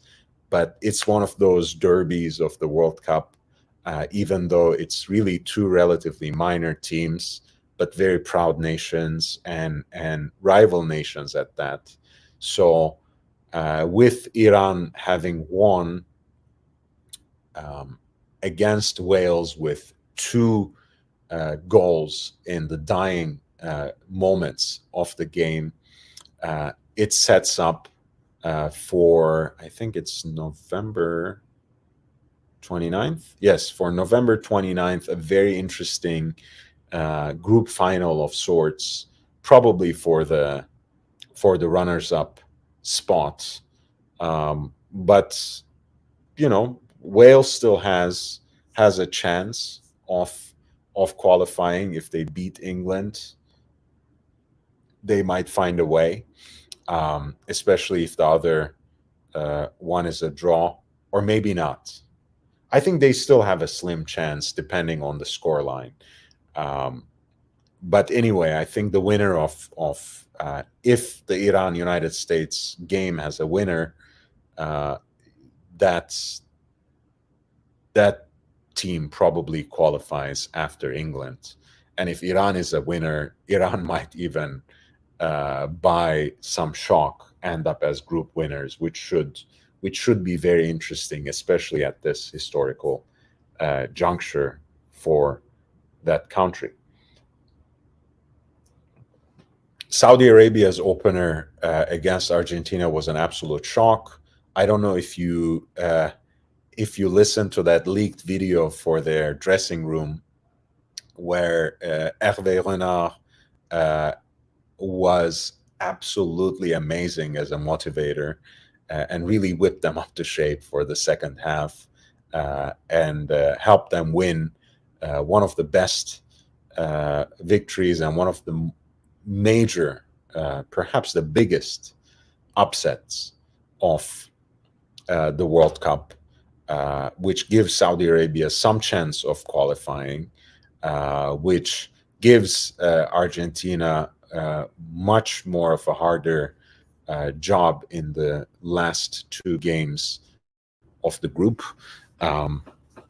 So it should be interesting to watch Group C for that reason. I think Group A is a little more clear. I really think it's going to be Netherlands and Senegal, but Senegal-Ecuador game turns out to be a decider. So the winner of that game will go through, probably along with the Netherlands. I think I certainly see England going through in Group B. It might be wishful thinking, but I think United States will follow. But I wouldn't be surprised if Iran won against the United States and joined England for the knockout rounds. I think Argentina will still qualify from Group C, but they have their work cut out for them at this point. And tomorrow, I think we'll have a better idea after the Poland-Saudi Arabia game to see how that group is really going. Canada had an incredible performance. We'll come to this. Mexico-Poland was mostly an even keeled game where Mexico was a little more dominant. Uh, I think Poland really blew a chance by missing the penalty, and that was Lewandowski, of course. Lewandowski kind of started showing his age, I think, in this tournament. I don't know if that's the right judgment. It remains to be seen, but I wasn't very impressed. The Denmark Tunisia game was also similar to Mexico Poland. That's a Group D game, of course, with Tunisia dominating for most of the first half and Denmark dominating for most of the second half. Um, my memory is failing me now. I think there was a missed penalty at some point. Was there? Okay, there was a contested penalty in the injury time at the end of the game, which was not given. It was for Denmark. They had a chance. Hey, it was lovely at the end of the day to see Christian Eriksen on the field. As a Spurs fan, I was absolutely delighted.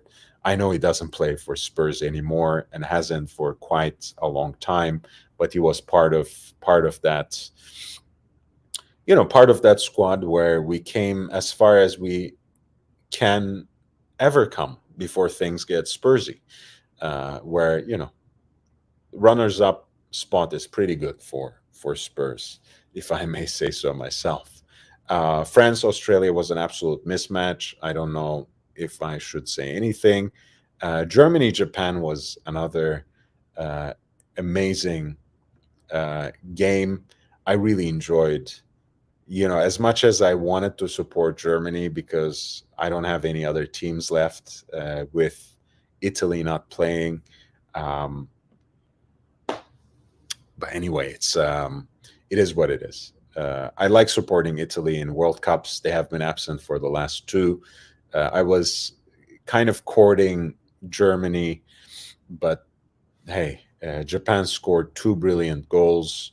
Um, Germany didn't really seem very productive or prolific or extremely threatening. I think they still have time to get themselves together, whip themselves to shape, and still save something from this tournament. But we are still so far away from that golden generations, really, of the early 2000s. Um, an effort of rebuilding that culminated with their triumph in 2014. They were they were absolutely a disaster in 2018. They were an utter disappointment in the 2020 plus one European Championships, and they had a nightmare start to this tournament. So I don't have a lot of positive things to say about the Mannschaft, which I otherwise really like. Spain Costa Rica was another mismatch.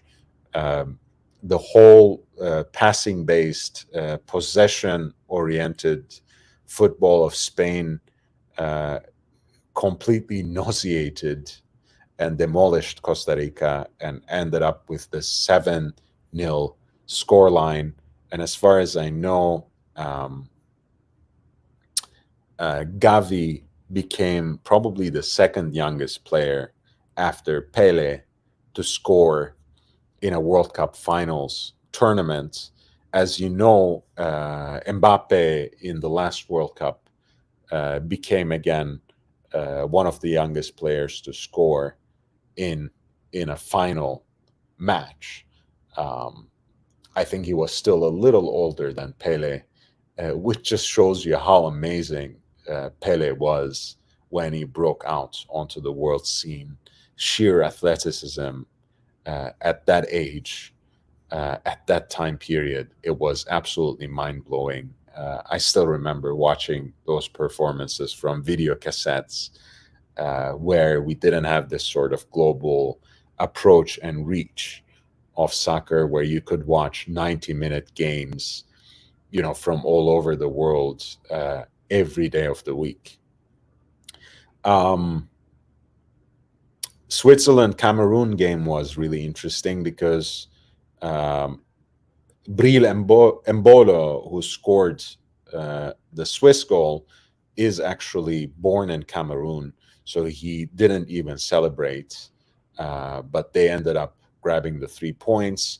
Canada had a great display against Belgium, but Davies missed the penalty. What a disappointment, because they played a great game, probably deserved to get something out of it, if not a win, but ended up losing to Belgium thanks to a Michi Batshuayi goal. I hope they can regroup and salvage something from the group. I don't know. They should have missed that. Um, Portugal, Ghana. Portugal won. Ronaldo scored the first goal. Yes, I know it was a penalty, um, but hey, it was a penalty, right?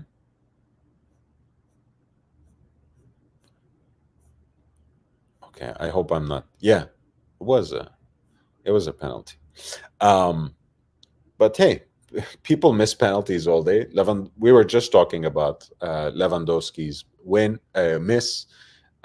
In this case, Ronaldo became the first and probably for a long time the only player to have scored in 5 different editions of the World Cup, back to back to back. What an amazing achievement in every edition from 2006 until now. It's really incredible. Whatever other people say, I think Ronaldo deserves at least his place on the table in that GOAT discussion, greatest of all time discussion. For me, he's the greatest player of all time because of the kind of athlete he is, because of the kind of work ethic he has, because of the longevity and evolution of his game. But I might be biased. And I love Messi as well, don't take me wrong. But I think Ronaldo is getting a lot of flack for whatever reason. I love the guy. I think he's a great player. Brazil won against Serbia 2-0 in a dominant display. I don't think that was much of a surprise. I think Brazil and Switzerland are going to go through that group. I think as well Group H is going to be much tighter, but I expect Portugal and Korea Republic. And what else? I think it was a little surprising that Ecuador salvaged that point, which puts them in great stead against Senegal in that last game. If they even get a point, they can go through. Senegal has to win more or less. So we'll see what happens there. But I think that makes things a lot more exciting for Group A. And England United States was a little bit of a dull game, and I think I only blame Gareth Southgate for that, but I'm kind of biased, so don't mind me. I think it's just puzzling the way this guy selects his team, the way this guy fields his team, the way he seems absolutely helpless on the sidelines in terms of changing the fate, the direction, the flow of the game as a coach from his bench. It just, I mean, it's mind blowing to me that he has survived for so long. I hope this will be his last tournament. England is certainly, it's not coming home. No offense again to people in the UK who must be the dominant part of the audience at this point, because I'm sure everyone on the East Coast has already gone to sleep, and people on the West Coast are getting ready for bed as well. Yeah, Bruce G, I know. All the CR7 haters will say that, but of course it counts. I don't know, man. I mean, to an empty frame, it might look easy, but I don't know if you have ever jumped on onto a football field and try to score a penalty kick. It looks easy. When there's a real goalkeeper, between those sticks, it becomes a little harder. When it becomes a real, top class game, becomes a little more harder. And add to that the added weight of playing in the absolutely most important international tournaments on the national team level in the world, once in every 4 years, your very last chance. You're wearing the captain's armband. If you hadn't scored, they wouldn't have won, right? So, it would have been 2-2, the scoreline. So it makes a difference. I think if it's not about every other muscle, it might be, like you said, perhaps something that shouldn't count. I think it should simply count because penalty kicks, no matter what part of the game they are, whether it's the serial shootout at the end or an important spot kick during the game, they are a very important part of the mental expression of the sport. I think it's really an important mental skill, if not anything else, to convert a penalty kick. And I think Ronaldo deserves all the credit for that. All right, let's look at tomorrow's schedule. And unless there are some questions or requests you send in with a super chat, we will close here. Tunisia is playing Australia. That's something that we will have to get up very early in the morning for here in Los Angeles. Poland, Saudi Arabia is the next game after that. I think that's already 5 a.m., so a little more reasonable. And then you have France, Denmark at 8, and Argentina and Mexico at 11. That's tomorrow's schedule. I think my pick of the day is France, Denmark, because I've invested a lot of mental energy into Denmark. I think they have a very young and interesting squad, but they have to at least get away with a point from this game to have a realistic chance to qualify, to get those hopes up to the next game. I'm sure they can still stand some chance, even if they lose, since they're playing against Australia in the last game. But it might prove too close for comfort, so they should do something. And of course, Argentina, Mexico is a great All-American derby. That should be very interesting. That will be absolutely amazing. And as you know, Mexico has only a draw from the first game, and Argentina has lost to Saudi Arabia, so they will be both desperate to win. So that will probably be a thrilling game, unless, of course, Messi takes charge of it and completely destroys Mexico, which I don't wish for, but which is probably what's going to happen.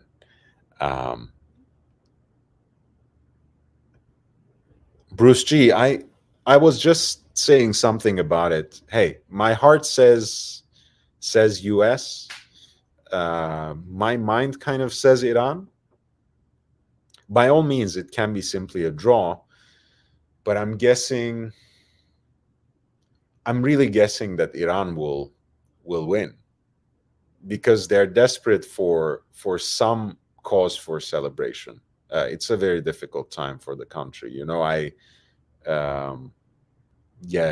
It's